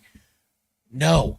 Mitch. Yeah. I'm sorry. Mitch knows more football than he's forgotten more football than I'll ever know, and I respect him with everything. Of course. But Mitch Holthus is 100% wrong about this, because that game against the Saints is not replicable. You can't just keep replicating that. It was a great game plan. It worked. You can't expect that to continue. Juju Smith-Schuster's not going to be giving you 130 yards a game. And I love Juju. You guys know I was hammering the point home. Bring Juju back. I wanted Juju back. Not because I thought he was going to give you 130 yards a game. It's because I believe he's a good player that can fill in at times. Right? Right. But if you think that this is replicable, that they're just going to do this every week now, you're mistaken. Well, yeah, some of the plays that Juju made last week were a little skewed too. Tyrann Mathieu fell down in that play. Yeah, that's what I'm saying. You're not going to get that. You're not going to be facing defenses that are missing 3 and 4 well, starters. If he didn't get all that yardage off those couple chunk plays, and he had that tip drill pick, that pick, it would have been a much worse night for Juju. So if Veach is of the mind, because here's the thing, and the reason it would be so foolish, Trevor, is because you literally just had a season previous, right, where you relied so heavily on Travis Kelce and Patrick Mahomes to make it happen. This receiver room is even worse right now. Right. Yeah, I mean, my God, dude, McCole Hardman is one of your most viable options right now. Yeah. And I love McCole, but let's be real. He looked good in action last game, but I mean, he's a specialty player. How long is that going to hold he's a wide receiver. Yeah, he's a wide receiver 4-5, you know? Justin Watson, he's disappearing completely now. He does, even with the sparse room of wide receivers they have, he's not doing anything. I do think there's a possibility that Nico Remigio gets elevated. And I would love that. You know, I'm a Nico. We're both Nico guys. For special team purposes mostly, so McCole could be a little more involved in the pass game in the meantime. We both know what Nico is, Trevor. He's a guy that can, like, possession recever, 5-10 yards at a time. Not a game changer, but he's punt returner guy. Like, that's why I like Nico, because I think he would fill a role. Yeah, and he's a gamer. He's a good football player. But when I get here go, hey, Nico's up, that means that they got their wide receiver 1. Right. No. Problem fixed. We know what difference makers are. We know the difference, Trevor, in a cast system of wide receivers. We know that guys have roles. And right now, the Chiefs don't have a guy that's even a wide receiver 2 on this team. Yeah. And I love Xavier Worthy, but let's be real, Trevor. Xavier's playing more of a gimmicky role right now in this offense. Until he becomes something that we want him to be. That's why we're not knocking him. Because he's been effective. He has 4 touchdowns on the season. But let's be real. His touchdowns have come on what? Specialty plays. He had a couple blown coverages and a couple specialty plays that got him those touchdowns. Yeah. Let's be real. Let's just call it what it is. Just give the kid in space and let him work. But man. They don't have that receiver, Trevor, that's out there running a route tree like a Devontae Adams or a Tyreek Hill. Now, those guys aren't just laying out there, but the Chiefs have a great opportunity to get literally any of those guys. They could go and what I'm saying is that the Chiefs didn't have an opportunity to trade for any of these dudes, right? Let's say the Chiefs were on the last legs of Patrick Mahomes' era, and they don't have the money. It just doesn't make sense. I really couldn't blame them, right? But we're sitting in a golden era in time where the Chiefs have the money, they have the draft capital, and they have a quarterback who's in the midst of his prime right now, where you got to hit the iron while the iron is hot. You cannot sit on your hands and rest on your laurels. Well, we won 3 previous Super Bowls, and we won this way last year, so let's just roll it back. That's not forward thinking. That's backwards thinking. And that is stubbornness. That is foolishness. That is ignorance. And I don't believe that Brett Veach is an ignorant person. I think he has been foolish at times. I think he's made mistakes, and he would admit it. If he could take back 2023 in the way he built that wide receiver room, you bet your ass he would do it differently. Sure. So why would you make the same mistake twice? You did go and get Hollywood Brown. You have a Rashee Rice who's a developing star in this league. Both are gone. Isaiah Pacheco's gone. You don't have any reliable assets at wide receiver right now. So we're rooting for the Dolphins to lose. Yes, goddamn right. Yeah. I'm rooting for the Browns to lose. I'm rooting for any wide receiver that this team can bring in. Try to be a net positive. Panthers, Deontay Johnson too. By God. Keep losing games, baby. Yes, but like I said, all those guys sound great. Yeah. But what's the guy that makes the most sense we know fits this offense seamlessly? It is the guy that you can trade for. I don't think it'll happen, man, but if it does, I mean, that's gonna be a wild moment in Chiefs history for sure. Yeah. Well, we're getting out ahead of it. Sure. We're not trying to have hot takes here, guys. If I just came out today and said, "Hey guys, Chiefs should trade for Tyreek Hill," and just left it at that, that's a hot take. But I have broken it down to you guys to the nth degree about how it makes sense financially from a draft capital standpoint, how it makes sense for the Dolphins, how it makes sense for Tyreek Hill. Obviously, it's there. Will it happen? I don't know. But I'm saying, Trevor, if the opportunity presents itself, and you better believe that Brett Veach and Tyreek Hill, I'm saying they're talking amongst, that's collusion, but I'm saying, that representation has probably initiated conversations about trades. You know that Drew Rosenhaus and the Dolphins have probably already talked about, hey, season looks like shit right now, man, and I got a guy here that wants to win. He's 30 years old. Have you guys thought about maybe entertaining some trade set? What are you guys hearing out there? Who's offered what? You know what I mean? And if I look at the landscape, Joe, there's not a team out there that, one, presents the Dolphins with a better opportunity to get draft capital back, and 2, would be a place that Tyreek Hill would be willing to go to more than the Kansas City Chiefs. Until somebody can present to me a team right now that is more desperate for a wide receiver one like Tyreek Hill and can give the Dolphins what they need in return, until I hear any team that's better, that has a better offer on the table, I have to believe it's the Chiefs. And again, there's not a team out there that Tyreek Hill would rather go to than Kansas City. I mean, there is a team in the AFC, the Bills, but they are an interdivisional team, and that can never happen, obviously. Right. But they're a needy team. They would be dying for a guy like Tyreek Hill in that offense. But and they have similar picks to what we would probably be able to offer too. But yeah, man, I mean, it lines up perfectly. It's just, for me, I'm hung up on the Miami side of things, and if that would, obviously, I think KC would be all in on that. Well, I just don't see any way that Miami would trade in the division. I just don't see that. Yeah, I'm just thinking of teams that would need a guy like that. I think the Dolphins or the Bills would be like top of my list of a game changer player like that could alter their whole season. You give Josh Allen, Tyreek Hill, that would be. I don't think Tyreek would want to go there though. No, for sure. I mean, he that's another thing too. I mean, location. Does he want to leave Miami? You know, I mean, he's settled in there. He's got family there. You don't have to sell the house. 35 kids out there. You know, I mean, it's the man's going to make $200 million in his career. Like, yeah. Bruh, you can keep your beachfront house. You live next to Flo Rida and Rick Ross. You can have that house. Yeah. You can come to Kansas City, rent out a nice little 2-light apartment, and then when this offseason happens, you go back home. That happens to everybody, Trevor. Patrick has a house in Texas too. Like Travis Kelce, I'm sure he has a house still back in New Heights. You know what I'm saying? I'm sure out there in Ohio, he's probably got a house still. These guys have other places. These are multimillionaires. So if it just comes down to location, then Tyreek Hill could just stay his ass in Miami and just never win another thing. But if he is actually of the belief that he thinks he can win again and be a part of a big dynasty again, what are we looking at? This would solidify the legacy of Tyreek Hill and the lore that will live on forever as one of the most dynamic players to ever touch the gridiron. Because Tyreek doesn't want to be irrelevant. We all know the biggest reason why Tyreek left Kansas City. It wasn't just because of money. It's because he wanted to be the guy. Yeah. And now I think he's realized, I mean, I'm the biggest star here in Miami, with the Dolphins, but ranked #1 player in the NFL, man. Yeah. But what's happening? I'm not winning. And winning matters to some of these dudes, bro. And I think winning matters to Tyreek. I'll give him that credit. I think he genuinely wants to win. Yeah. So, I mean, go back to where you can win. You made your money in Miami. You can continue to make it in Kansas City. Go to your home. Yeah, go to your freaking home. Why don't you go to your home? You're too good for your home. Yeah. So I don't want to just keep harping on this. Yeah. I wanted to throw that theory out there. I wanted to break it down, get your thoughts on it, get everyone else's thoughts on it. But that's where I stand on this, Trevor. And I just wanted to get ahead out of it. We still have weeks before the trade deadline happens. Chiefs got to get on the ball. There's multiple guys out there that make tons of sense for the Chiefs. But I think that Tyreek Hill makes the most. And it's now because I finally broke it down. Like I said, it was initially just like this pipe dream. I don't think it's going to, I don't see that happening. And now I'm like, no, I really can see this happening now. This makes a lot of sense because one thing we also do know, Trevor, is the Chiefs love guys that are familiar with the system. They love guys that know what they do here. Yeah. And Tyreek grew up in this system. He grew up with this team. And remember Kareem Hunt said when he came back, the first thing you remember, it smells the same. Like he started getting the nostalgia. Yeah. You don't think that'd be the same thing with Tyreek Hill? Man, I've missed this. Like the barbecue tailgate feeling, like getting up and 80,000 people are roaring, winning. You know what I mean? and here's the thing, dude. I don't necessarily blame him for leaving the first time, but if he came back, he'd be an even bigger star in Kansas City than he was before. Mean, dude, I would. Because the prodigal son aspect is just a cool thing. Kareem Hunt coming back, even though he should have never been gone in the first place, but I'll leave that there. Would he take 10 though from Pacheco? That's the question. No, I don't think so. He couldn't do that. I don't think so. I think he would honor the fact that Pacheco earned that number. But here's the thing. He can go get fucking number 12 or that's, well, I don't know who that is right now. But the point is, you can go get some other fucking number and make that your own number again, dude. Yeah. Michael Jordan wore 45 for a while. You know what I'm saying? Like, who cares? LeBron James went to 6 for a while. 6, yeah. You know what I mean? So that's what keeps him from winning another title, and then he never was serious about it in the first place. But that's where we stand on it. Trevor and I, we think that it can happen. I believe it should happen. I think that Brett Veach should make it happen and ensure this three-peat. Because I'm telling you guys right now, if the Chiefs get Tyreek Hill, they're winning the Super Bowl. There's nobody in the AFC that's stopping them from getting back.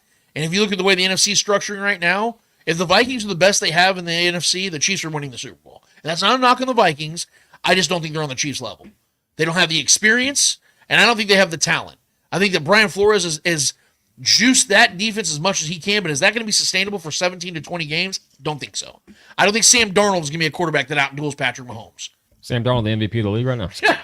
I mean, give him credit. No, he's been balling, man. He's been very efficient. He hasn't had to throw the ball very much. I don't think by the season's end, Trevor, the Vikings are going to be at the top of the NFC. I think by the end of the season, they'll be a playoff team for sure. But I don't even know if they win their division. I still like the Packers. Yeah, I still really like the Packers. I know they have 2 losses. They already got to win over the Packers too. Right, but I'm saying I love the Packers. It's a long season. We got another 11 games for the fact that they've started off 2 of their first 3 games without Jordan Love, and they managed to have the record they have right now. Is Matt LaFleur is just an incredible coach, bro. Yeah. Like, and all praise to 2 of the best coaches are in that division. Trevor, you and I have family up there in Minnesota. We know that they're big time Vikings fans. We know that, but I even talked to our aunt about it. I'm like, I really like what you guys are doing, but I'm going to be interested to see if it's sustainable, especially with Aaron Jones. I think it is because Justin Jefferson hasn't really gotten really going yet. He hasn't been putting up those 5 touchdowns, hasn't he? Yeah, but he hasn't had like the receptions and yardage. His usage is pretty low. He's very efficient right now. Isn't that weird? His touchdowns are up. Yeah, I know. Yeah, which is weird. He's never been a big touchdown guy. Yeah. He's more receptions and yards kind of guy. But I mean, yeah, he's like an 1,800 yard a year guy. But his yards are actually pretty down in comparison to his other. But that's they switched some things up, and they've been a pretty run heavy offense too. So, yeah. But Aaron Jones going down is a big loss. See how long he's out. But yeah, man, this is that division's fun. Real quick, Charlie, then we're going to speak it. I saw some of the takes, and man, the chat is going wild over our takes. And I love that. Our guy James T. Kirk did say this, and I want to respond to it directly. He says Tyreek Hill would leave a small pond as a big fish. I don't think he'd want to leave all the adoration he gets in Miami. Look, not to knock Miami here, but there's a lot to do in Miami, and there are a lot of superstars in Miami, right? A lot, from musical artists, movie stars, athletes. Tyreek is not the biggest star in Miami. I think he's the biggest star on the Dolphins. But when you're irrelevant because you're not winning games, the adoration kind of goes away. And I'm going to be real with you. I think Tyreek Hill would be bigger here in Kansas City than he'd be there. And I know that that's saying that with the other stars that are here in Kansas City. But in Kansas City, football is everything. We know that our sports teams out here are everything. And Tyreek coming back home and playing the role that he would play again in this offense, you bet your ass this dude would be a mega star again. That's the thing I never understood about Tyreek was he said that, I wanted to be the guy and everything. Dude, just because you're not bigger than Travis Kelce and Patrick Mahomes, who are global icons, doesn't mean that you're not a monster mega star in your city and in this market. Like Tyreek Hill, the cheetah, everybody knows who you are. Everybody praises you. And yeah, like I said, you might get more one-on-one coverage when the Dolphins are relevant, but how often is that going to be now for the foreseeable future? You don't even know if your quarterback's going to be able to play to year 6, 7. You don't know. There's a lot of uncertainty there. But one thing I am certain about is if Tyreek comes back home, he's going to be relevant again because he's going to be part of a championship team again. That's what builds relevance. That's the difference between Trevor. Like if Chris Jones played his entire career with the Seahawks, he probably puts up big numbers. Yeah. Does he make the Hall of Fame? Questionable. It's debatable. He might get to like the 2nd or 3rd ballot. Chris Jones is a first ballot Hall of Famer. 3 rings, baby. Do you know what? Exactly. 3 because rings. He's a part of a dynasty. That changes perspective. So if Tyreek wants to be remembered from an historic perspective, you can go put up your numbers all you want, buddy. A lot of guys did that. How many guys won Super Bowl rings? Those are the guys that people remember. Just how it is, man. I didn't make the rules. I'm just reacting to this whole entire segment just got me juiced, man, and I just feel like it's setting me up. I know. I'm sorry. Look, I see our guy Ruben Cruz said the same thing. Lance, you got me all horned up. I know, man. I'm not trying to just get you guys excited for some disappointment. Full chub over here. I'm just simply breaking this down from a logical perspective. Correct me wrong. You can be honest with me here. I don't think anything I'm saying is hyperbolic. No. I said, I agree with you from. Is that a moth? Yeah. We got a moth in the studio. There's a moth in the house. No, everything you said has made sense from the Chiefs' perspective and the fan base over here's perspective. It's for me, man. I'm just hung up on the Dolphins listen, if they lose the next 2 games, their season's basically done. Especially if I think that the Bengals pick it up, and I think the Bills end up picking it up and start winning some more games here too. And the Jets, I think the Jets could take over this division this week. That could very well happen too. So, and real quick, Trevor, I don't think this is going to happen over the next 2 weeks. But I also think a Chiefs loss would initiate this to be more of a desperate move too. Let's say push the envelope for Let's say they go and lose to the Niners or the Bucks. That would add a lot of incentive for going to get Tyreek Hill, especially if the offense struggles. Yeah. So I'm not saying the Chiefs are going to lose their next 2 games. I don't believe they're going to. They usually dominate the NFC, especially the 49ers. Sure. But I think that would initiate more of a incentive. Like, all right, look, We dropped the game now. Like, we were getting away with the winning streak, and our offense just put up 16 points. You know what I mean? Like, that looks bad. So we're going to need to go get a guy. And, or, on the other side of that argument, they just could go blow out the Niners in this next game and be just fine. And Juju has another big game, or Xavier Worthy has 3 touchdowns, and Travis Kelce scores and has a big game again. That can alter that argument in the other way. What do you, in chat, you guys give me your thoughts on this too, but let me real quick. What do you think is more likely, Trevor? That Juju has another game like that, and then Xavier has a big monster blow-up 2-touchdown game again. That's Juju's best game of the year. Or that he scores 17 points. What's more likely? Yeah, give me the 17. Yeah. I'll take the over on that one. Those I don't odds. want to be the guy that doubts the team here. I would love a game like that. I'm just playing devil's advocate. Like, if the Chiefs go blow out the Niners and just absolutely spank them. The chances of that happening, not only again, but like in back-to-back games. McCole goes and has another 3-touchdown game. Right. Dude, yeah. If that happens, I'll go on this show and be like, you know what? I recant my whole statement on Tyreek Hill. It ain't happened. But the chances of all that happening in back-to-back weeks. That'd be hilarious, bro. Fucking McCole goes and shreds him again. Even if that wasn't to happen, let's be real. The Chiefs aren't playing games to win regular season games. Yeah. We're looking at this in a big picture of what's going to help them win the Super Bowl. So even if, let's say, Juju has a 3-game streak of 130 yards, he puts up 400 yards in 3 games. He's going to have a lot of catches, but he ain't going to have a game like he had. Yeah. Like, do you think this team's in better shape to win the Super Bowl without Tyreek or with Tyreek? I mean, let's be real. And again, if Rashee was healthy, we're not having this conversation. Sure, yeah. He's gone. Hollywood Brown's gone. Isaiah Pacheco's gone for the foreseeable future. They have to make a move, man. This isn't about like, oh, it'd be cool. Be neat. I think a move will be made. It's needed. Is it this one, man? I really hope so. But I just don't know, man. I don't know if the Dolphins. That's where I'm hung up on the Dolphins. I think if they start winning games, that's going to change everything. Well, I know Tyreek's paid attention to my tweets, and I think he's probably watched the show before. And I'm being serious. Tyreek, let him know. Baby, come let him back. know you want to come. Yeah, you want to come home, buddy. You are the prodigal son. We're ready for you, buddy. On me. Trey, let's get to the people, man. It's time for speaking. What are the people asking, brother? All right, bro. We didn't get too many, but a lot of the back and forth in the chat is kind of what we've been talking about in this last segment here. So a lot of that was getting done and taken care of in there. But Dustin Norton did chime in earlier in the show. Lance and Trev, do y'all do fantasy football? Unfortunately, yes. I always get sucked into like 2 or 3 leagues that I don't want to be in, but they're my friends and family, and I have to do it. I'm having a rough year. It's for them. Yeah.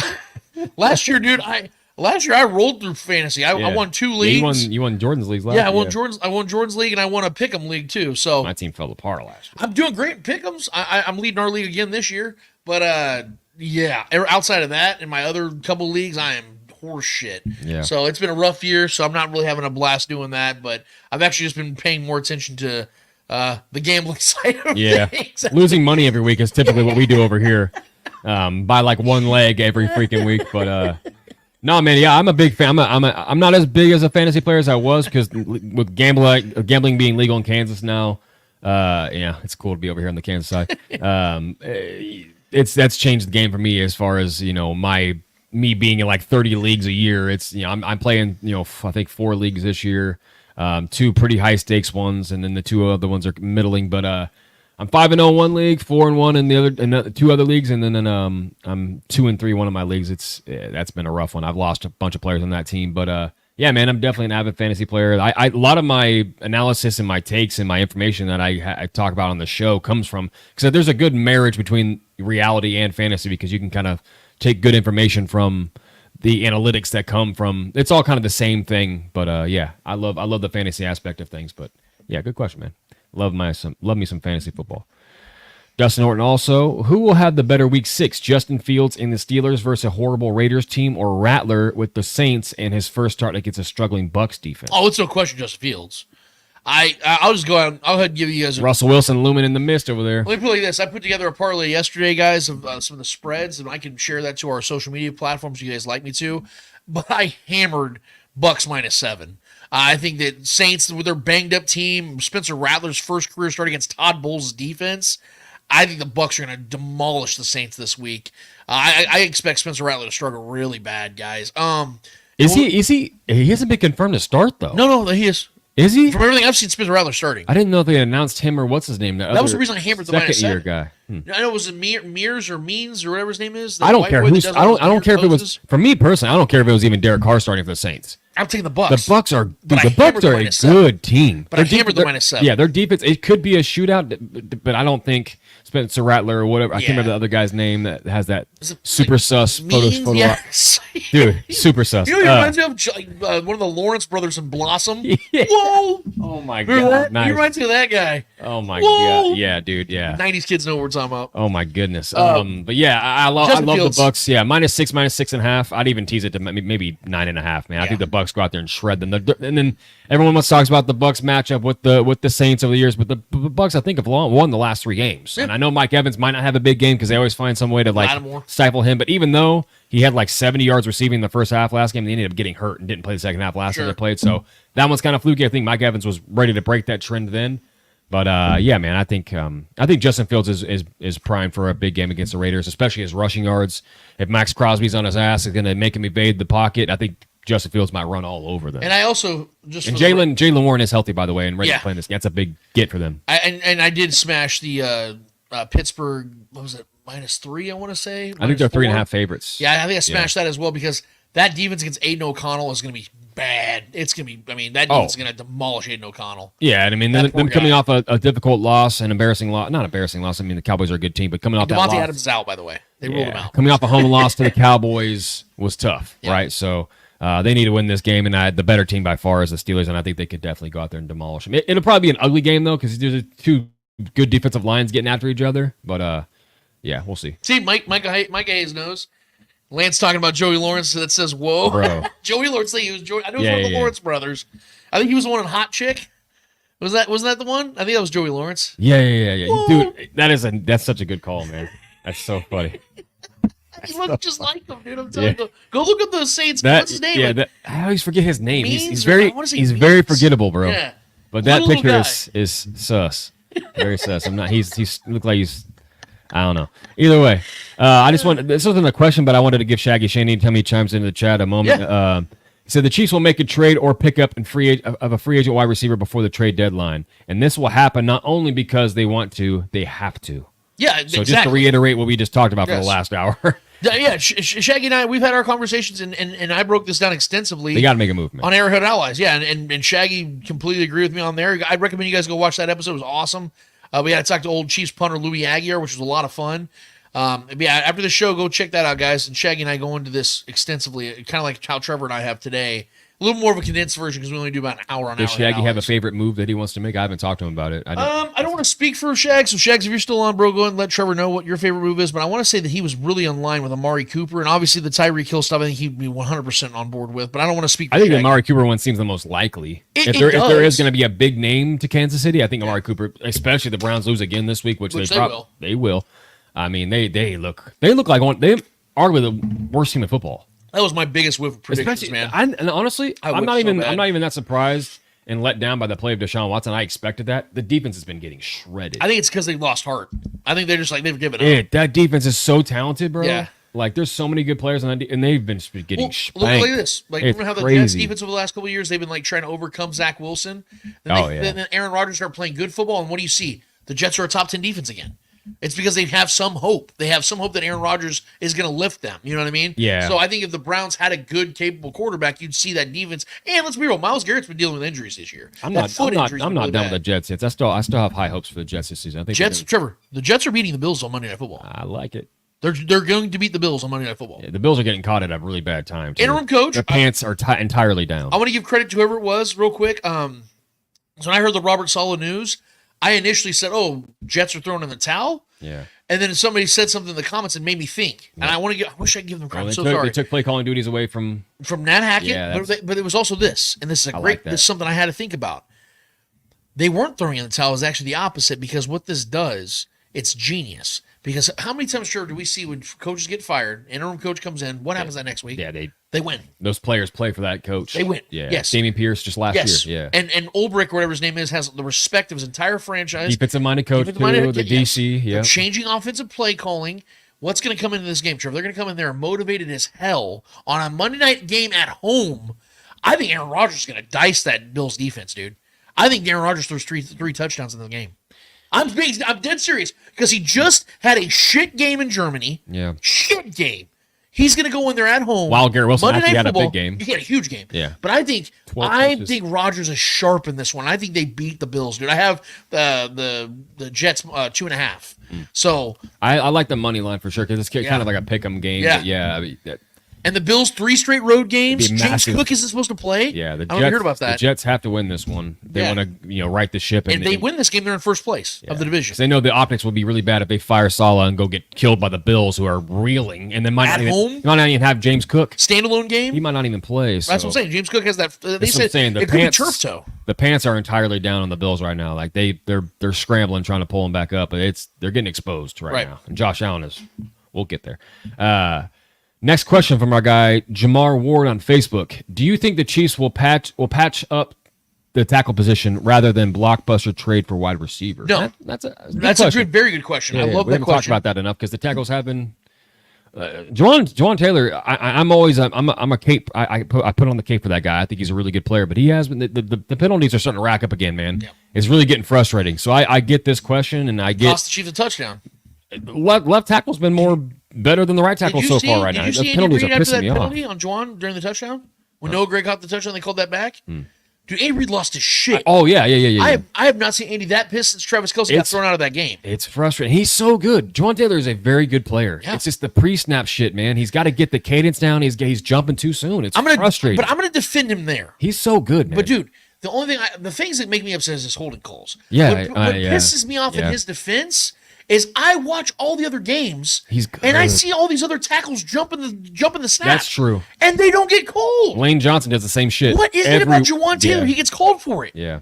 I'm not saying it's unfair. I'm saying it doesn't make sense. Yeah. Why is he the only one I'm seeing get that call? It's so weird. His holding calls I won't defend, and they're shitty. They're horrible. Yeah. But those, I see him jump the snap, but I'm like, Lane Johnson did that 18 times last I week. know, dude. He does it. He's always done it. Yeah. Lane, that's like his thing. I feel like that's what Jawan Taylor's kind of built his game around. What I mean? That's a very similar. The way their play is very similar. But to answer the question, Jamar, it's very fair question. But no, I think Andy Reid knows that Jawan Taylor is more than capable. Yeah. And I think that if I'm trying to believe here because I hate it every week, but I have to believe they of their belief that Kingsley is going to take this job back. He'll be back at some point. Because this is what I don't understand. I'm making it official on this show. I made it official on Arrowhead Allies. I don't understand how the Chiefs give Wanye Morris chip protection on the outside with tight ends and running backs and didn't do that with Kingsley 𝚂𝙾𝙳 in his first 2 games of his career. Wanye, in these last 2 games against much inferior pass rushes, is getting chip protection. Yeah. The Saints and Falcons and Chargers, quite frankly, without Joey Bosa, have shit pass rushes. Well, I think the loss, and they're still sitting chip. The simultaneous timeline that this change at left tackle and the loss of Rashee Rice has kind of changed the way, because we've been playing a lot of two tight ends than anything, and getting more block that way. And we've been more of a run heavy offense than usual. Obviously with Kareem Hunt doing his thing, and it was good to see Steele get some more work, and they kind of trust him again, get him out there. He looked good too. Yeah, I think that's a lot of that. The timeline of that is the chip blocking and the help on the left side has kind of coincided with the loss of Rashee Rice and not having that safety blanket. And that's why I can't get down with Wanye. Everybody's like, "Oh, he's been playing really well." No, he gave up a sack against the Saints. He's doing his job. He gave up a sack against the Saints when he came back. I thought he was severely injured. Kingsley came in, looked fine on that play. Yeah. Didn't give up a pressure, nothing like that. And then they put him right back out. I'm like, damn it, man. Like I'm going to die on that hill, Trevor. No, the best way to get Kingsley ready is to have him on the damn field. Kingsley's the better player for sure, without question. It's not even close. Especially athletically, he's the superior athlete. It's not even a question. It's just, I mean, I don't know, man. I just have to trust the process here. And if Wanye has a couple games in a row where he's struggling, because what's Trevor? Please make sense of this. Yeah. You're going to go and sit Kingsley after 2 games against 2 of the best pass rushers in the NFL, and he's on an island in his first 2 games of his career. Yeah. We're in like game 39 of Sky Moore, and he's still getting snaps. And here we are bitching. We're 5-0. You know what I mean? It's like I always have to reel myself back. It's in. so like, illogical. You have a guy in Sky Moore who is the most useless player in the league.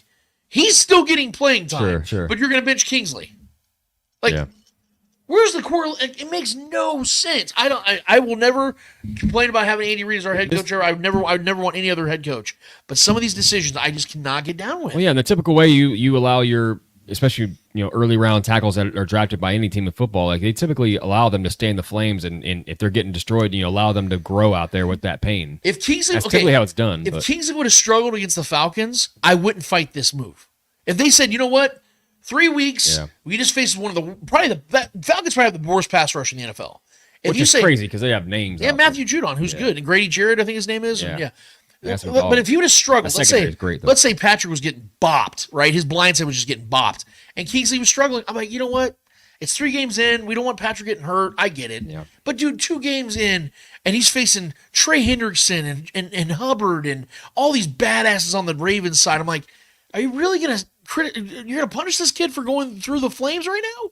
You don't see no chip protection over there, and now you're benching him. Like I said, if he'd have struggled against a bad defense, I can't defend him. But I mean, I think in the next few weeks we'll probably see Kingsley back in the starting position. Fucking better. I think that's going to happen. I think, and it could be this next week. Would you be that surprised if they come out of the bye and they're like, you know what, Kingsley is going to start? Honestly, yeah. But again, because the Niners, though, you think the Niners is the game they put him back out there? I don't know. I'm just saying that's what I'm saying. I would be honestly shocked if Andy's like, you know what, we're just going to go back. And it would be good for Kingsley. I feel like it's going to have to be on a Wanye injury, or Wanye has to play like shit. I was going to say, if Wanye goes out there and gets getting dominated on that defensive line by the Niners, we could see a switch. I hate to say it. That could happen. But we know that there's going to come that game, whether it's this week or upcoming weeks.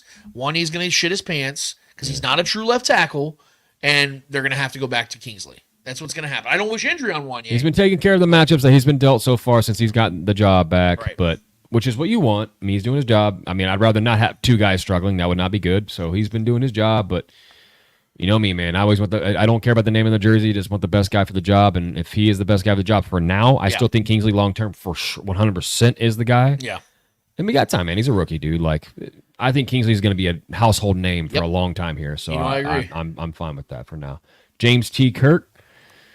Too bad our Royals lost, but do you see either Cleveland or Detroit taking down the Yankees?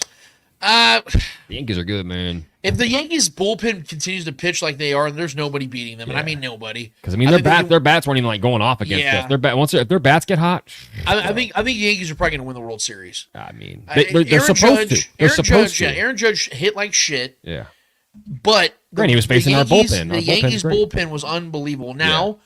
The Royals weren't hitting for anything, but that could be credit to how good the Yankees were. If the Yankees stay hot pitching-wise, no one's beating them. Yeah, man. So, I don't think the Guardians, I don't think the Tigers are going to beat the Yanks. I think they're a team for destiny. I think that Aaron Judge is actually going to have a monster ALCS. Yeah, he's not gotten going yet. He got off the schneid with that double when he hit that down the gap. I think that got him off the schneid. I think he's going to rhythm. He's going to start bopping the ball. So no, I think the old Yanks are going to get back to the World Series, man. Yeah, I'm with you on that one. James C. Kirk, next question. Arrowhead Allies is an awesome every Tuesday. Plans for collaboration with Trevor too. Bro, I'm not available, man. Yeah, I was saying we'd love they'd love to have Trevor on the show, but Trevor's at his job during that time, so it's just one of those difficult things. I work late hours, bro. I'm usually not home till around 10:30 at night, so that show's long over by then. But maybe if I'm available, things switch up for me at some point. Maybe I would love to chime in on that show, man. It's a great cast as is, so they don't need me. I've been trying to talk Trevor into getting some better hours. So trust me, I'm working on the guy. Got to make that moolah, baby. Got kids to feed. Right. Next question from James T. Kirk as well. Will Antonio Pierce be fired this year along with Robert Saleh? No. I don't think that anything. I don't care if the Raiders lose the rest of their games this season. I think he could be fired at the end of the year, though. End of the year, not during the year. That's what I mean. I don't think there's any stretch. I think he'd lose a lot. He'd lose a lot of players, especially if you don't want to piss off your guy Max Crosby, who's your only hope right now as a competitive team. That guy is an absolute dog. But for the record, I do think that this is Antonio Pierce's last season with the Raiders. And I like Antonio Pierce, but I do like him. He's a long-term answer. Great. He's a great defensive-minded guy, but I think this Devontae Adams situation probably it's been handled horribly. Yeah, the way he was liking Instagram posts, it's very below a head coach. Very unprofessional. Could you imagine hearing about Andy Reid liking stuff on Instagram about his disgruntled wide receiver? He's too busy making commercials with his QB1. I'm just saying, though. Blast. By the way, have you seen the latest commercials, dude? They're so funny. They are great. But yeah, Antonio Pierce is not going to last as head coach. He'll be a DC again somewhere, though. I like him. But yeah, it's end of the year for sure. Micah Hayes, should we pick up tight end Greg Dulcich if the Broncos release him this season or in the offseason? Good receiving tight end. He is Sean Payton's dog. He's in Sean Payton's doghouse. I like Dulcich a lot. I would say yes, only if the Chiefs didn't have already 5 fucking tight ends already up. Like our guy Dash was on the show last week about like we got like 9 tight ends right now. I think if they would have ever brought back Jody Fortson, I'd say there's a chance. Yeah. Because you also want to have those guys that have played in your division before. I just don't think, unless there's an injury to somebody, I just don't see any way that the Chiefs bring in Dulcich because he wouldn't really serve a purpose on this team because they already have 3-4 tight ends up. Yeah, so. Sorry, I just got to put this comment up. Starkey Media chimes in. We'd love to have Trevor on Allies. Everyone sign the better hours for Trevor petition on StarcadeMedia.com. Hey, man, let my manager know, bro. Yeah, exactly. But you my people. It's yeah. I'll take a raise with it as well. Let's see. Next question from Ruben de Cruz. Lance, we've talked about this on the show several times, Ruben, but we'll chime in on again what the updated list looks like. But Lance, what five wide receivers can you see KC getting? Okay, if I'm going to just go off the top of my head right now, my 5 were, I think that Tyreek has to take the top spot. I think number 2 would be Amari Cooper. Number 3, I might actually shock you. Trevor D-Hop has actually dropped down my list because of the now known knee injury he has. So I'm gonna probably put I would probably put Tyler Lockett there at number 3. My number 4 would probably be Christian Kirk because I look at those two guys as long-term answers based on their contracts. Yeah. And then number 5, I'm actually replacing Kyle Pitts. I'm actually going to put Deontay Johnson. There you go, baby. Yeah, I think because we're talking wide receivers in particular. Yeah. I think that's and I would be a hypocrite to sit here and say Kyle Pitts when I just got on saying they're not going to get Dulcich when they just added another tight end to the room with Jody Fortson. Yeah. So tight ends out of the works. I'm going to say that it's going to be those 5 guys. So Tyreek Hill, Amari Cooper, Tyler Lockett, Christian Kirk, and then Deontay Johnson. Well, and the way the question was worded too, why 5 wide receivers can you see Casey getting? Yeah. I know those are the guys you want. He's at basically the same list. Yeah. Because I don't know. I mean, I don't personally see Casey getting Tyreek Hill, so he'd be a little further down on the list. But I think Deontay Johnson would be number 1 for me as far as Casey would be getting. A guy in the last year of his contract, if the Panthers continue to lose games, a guy who's one of the best, if not the best separator in the league every year. The guy's separating metrics are insane. He's always getting open. That guy's one of the best at getting open in this league. Amari Cooper, also one of the best separators in football. A guy who can play at the true X position for this team, which we desperately need because basically Xavier Worthy and Justin Watson have been playing the X on the outside for a lot of it, so which is weird. But we don't have a true X receiver on this roster, so that'd be cool to have a guy like Amari Cooper who can just win on the outside consistently. But Deontay Johnson would be my number 1. I think that the Chiefs could get a guy that I really want. I think it'd be a seamless fit in this offense, especially to take over that Rashee Rice role. But the rest of it's kind of a crapshoot. I can see a Darius Slayton being a guy to throw in there who played incredibly well last week in that Malik Neighbors role for the Giants. A guy who has a ton of upside. I think has scored in like 6 straight weeks going back to last season. So Darius Slayton's another name out there. Hyatt, another receiver for the Giants we talked about on the show before. But yeah, man, there's several guys out there. But I think the big names, obviously the Tyreek and the Amari Cooper and the Deontay Johnson and Christian Kirk would be awesome. Tyler Lockett would fit right in as well. So honestly, at this point, I'll take any of them. Yeah. Give me one of them. I'm good, bro. But the Tyreek would just break the entire NFL if that happened. Right. Next question, I think the last question possibly. Micah Hayes, do you agree we got to stop running the D through where Drew Tranquil guards the slot and the offensive player? He gets burned each time. Yeah, Drew has struggled a lot this season so far in that position. Honestly, our linebackers in general have kind of, and I think that a lot of that goes in line with the production we've given up to tight ends as well, though, because the tight ends have been kind of eating over the middle.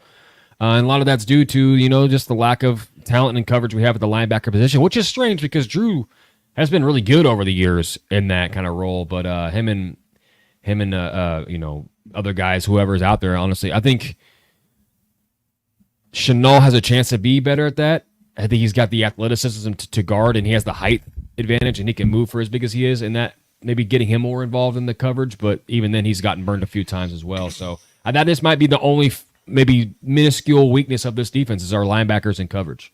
Well, yeah. So obviously, Spags is going to have to make some sort of adjustment, and it'll probably be involving more safety play coming down in the box and scoring up more with these slot receivers. The problem though is Drew Tranquil, the reason he was brought into Kansas City initially, not the extension, but initially, was because of the way he can play against pass protection, especially against slot receivers. He's a good run stuffer. And tight ends. He was very, very good at that. Yeah.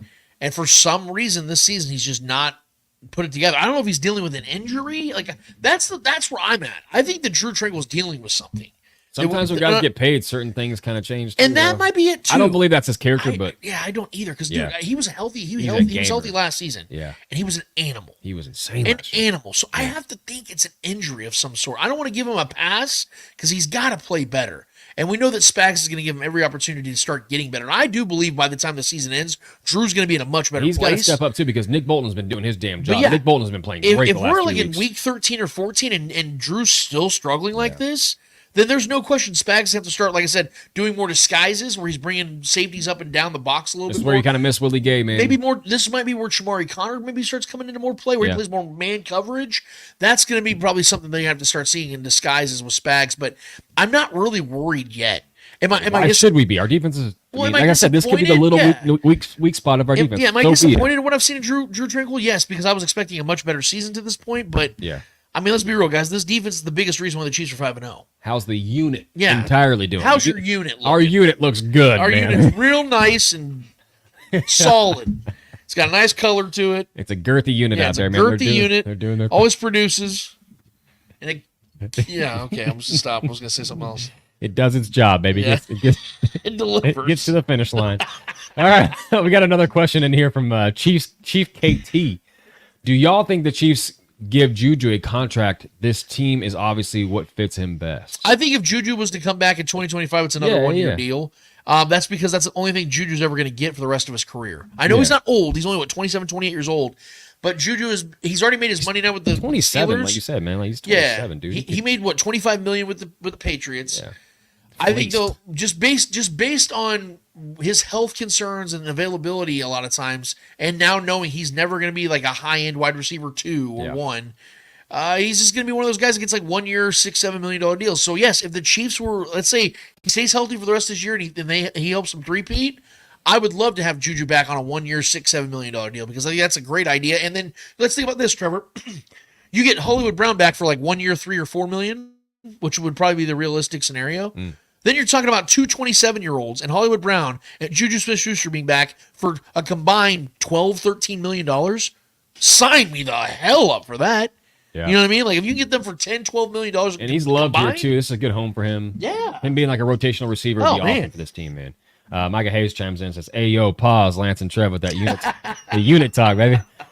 Hey, we're the Randy Johnson of this defense over here, man. Just wait for the climax. That's all I'll say. The postseason. That's what we call it. You know what I mean? You'll need a cigarette afterwards. Got to finish the season, baby. Let's go finish strong. All right, yeah, that is it for the people, bro. That is it. Awesome, great time with you guys, man. As always, we appreciate the chat. As always, you guys are the best. We love that we can get some jokes in here as well, man, because it's the bye week, dude. We got to have a little fun here, man. So we appreciate you guys every single week. I tell you guys at the bottom of every single show, top of the show, all sides of the show, get on YouTube, hit subscribe, hit notify at the Spoken Podcast. We appreciate all that, but get in the chat because as you see, we have a lot of regulars here every single week that we like to converse with, and we probably wouldn't know each other unless we did this, man. That's what makes this whole thing great is we all have a common bond, a love for a same team or a sport, whatever the case is. We like to have banter back and forth, and that's where we welcome you guys in here. We very much welcome it. We suggest it. We need it, quite frankly, to make the show fun. It needs to be fun for all of us, man. So you guys are what makes this thing fun. Love the show. Thank you, Dustin. Appreciate you saying that, brother. Everybody's, like I said, joking or laughing around. That's what we have to do around here, man. This is a blast. So with that said, Trevor, we have one more order of business to get to. What is it called? Hold this L. Each every episode, we finish off every single episode with a series of L's in the world of sports. Whether those L's are friendly L's or not so friendly L's in the world of sports, we promise you, who's ever holding the L's in the world of sports deserve those L's in the world of sports. Trevor Twidwell, who's holding the L for you this week? I mean, my L is going to go to the MVP favorite every first month of every NFL season, it seems like, for the last few years, and it's Josh Allen. This is what he does, right? They'll start hot. He'll have a couple big blow-up games. They'll front-run some terrible teams, pad his numbers a little bit, and then he falls back to reality. I don't know if you guys watched that game last week, and the poetic side of it all with him, the two revenge aspects of both teams, who's going to showcase who he needed who more. And, with between Stephon Diggs and Josh Allen. Stephon Diggs obviously was victorious and came out on top on that one and, showed that he's fine where he's at. Josh Allen's not fine where he's at. So as far as that marriage between those two players broken up now and who's struggling more, who's not handling the separation as good as the other, it's obviously Josh Allen at this point. He went 9 of 30. Josh Allen was 9 of 30 against the Texans. And listen, I know that Texans defense is good. But the Bills, I believe I think the Bills were favored in that game, right? And then Josh Allen is supposed to be this guy. Josh Allen is supposed to be the guy. He's the beloved child of the media. Everyone loves Josh Allen. And listen, I'm a big fan of Josh Allen. I love second his best game. quarterback in the league. I think he's incredible. But we need to calm down. He was already like, they were crowning him as the MVP the first few. I mean, I know Lamar is always in that talks as well, deservingly so. But this is what we do with this guy every year, man. Like, and he's just not. I don't think he's that guy that can go win without that kind of talent. We saw his first couple seasons in the NFL, he struggled heavily with his percentages and his accuracy ratings and his just overall completion percentage and all that. And then Stephon Diggs came in, and obviously you get an elite talent receiver, that's going to help you a whole lot. And his numbers have been boosted since they were together. And then all of a sudden he's gone again, and look what's happening. Yep. Multiple turnovers in games, back-to-back weeks. I don't think he's thrown a pick, though, but he's had several fumbles, can't move the ball consistently. Obviously 9 of 30 is by the way, outrageously that's bad. The worst completion. He completed 30% of his passes. Yeah. That's the worst completion percentage in NFL history for any quarterback that's thrown the ball 30 or more times. Ever. That's what I'm saying. I don't remember. I can't remember something. It was the worst 9 game to I've 30 seen. is a wild. That's a wild number. It's horrible. Yeah. You see Jared Goff going 18 for 18, and then you got in one week, and then you got Josh Allen, who's the superior talent, going 9 of 30 is wild, bro. So, I just wanted to. I'm hoping at least for a week or so that can put some of that MVP chatter to bed. They can go change that by winning against the Jets this week for sure. But if they lose against the Jets, all that talk can cease. Please cease. We can stop all that. So I just wanted, and then to cap it off with that whole storyline, and then the side eye meme from Stephon Diggs has been incredible all over the internet, dude. It's so good, whether that was intentional or not. That side eye was loud as hell, bro. So I think Stephon Diggs is good where he's at. He's good on his side.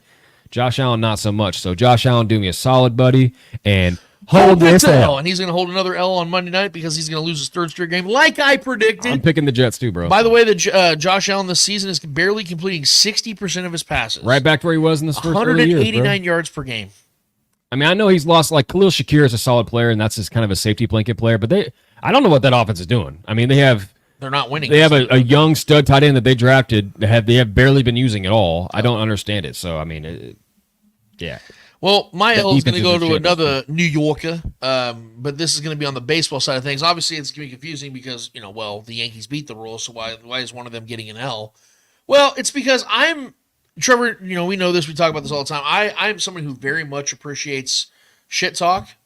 I like people that talk that shit, but with that, you have to walk it or I will drag you. I will give you praise if you talk that shit and you back it up. One of my favorite fighters, two of our favorite fighters, Trevor, in UFC history, Sugar Sean O'Malley and Conor McGregor. We love those guys. They talk shit, they back that up. Yeah. Right? Yeah. Well, what happened when Sugar Sean got his ass beat by Rob this last fight? Yeah, we're like, bro, you got your ass beat. He's still going to on social media. It's pretty sad. But the point is, you have to back it up. And even though the Yankees beat the Royals in the series, there's one guy that ran his fucking mouth this whole series and did about as little as possible as anyone could have done. It's like the guy, when you're having friends to help you move and you all lift the couch and he comes to the side and acts like he's doing stuff and he's like fingertips. Whoa, oh, I need a water. He's that guy.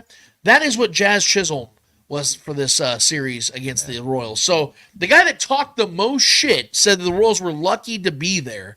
And said all these things about the Royals and got booed mercilessly at Kaufman. It was, riling the fans up and act like he's, the modern day baseball version of Draymond Green. Decided to go out there and bat. Let's check real quick. Oh, that's right. 133 for the series. Ooh, Flames, baby. 133. He had 2 hits and struck out 3 times. So he got struck out more than he had hits in this series. Batted 133. But congratulations on being on a team that has over $300 million in payroll that happened to get you to the next series. Hopefully you can actually contribute this time around, seeing you're a middle-of-the-lineup hitter and like to talk like a motherfucker. So in the meantime, while you're out there still running your mouth and not contributing, but pretty much contributing about the same as a pitcher would in the lineup, I hope you can do me a solid, Mr. Chisholm, and hold it down. Appreciate it. Yeah. Yeah, he's annoying. And yes, I'm a little bitter because the Royals fucking He's lost annoying the as series. hell, man. That guy, yeah. Yeah, but I can't, like I said, if he talked like that and was, batted 363 for the series, had a couple dingers, 5-6 RBIs, I'm like, dude, motherfucker talked that shit and walked it. I'd sit here and praise him for it, but he didn't. So shut the fuck up. We have had a blast today. It's been a great show. Trevor made some killer coffee this morning that got me absolutely. I was all over here just like cranked out.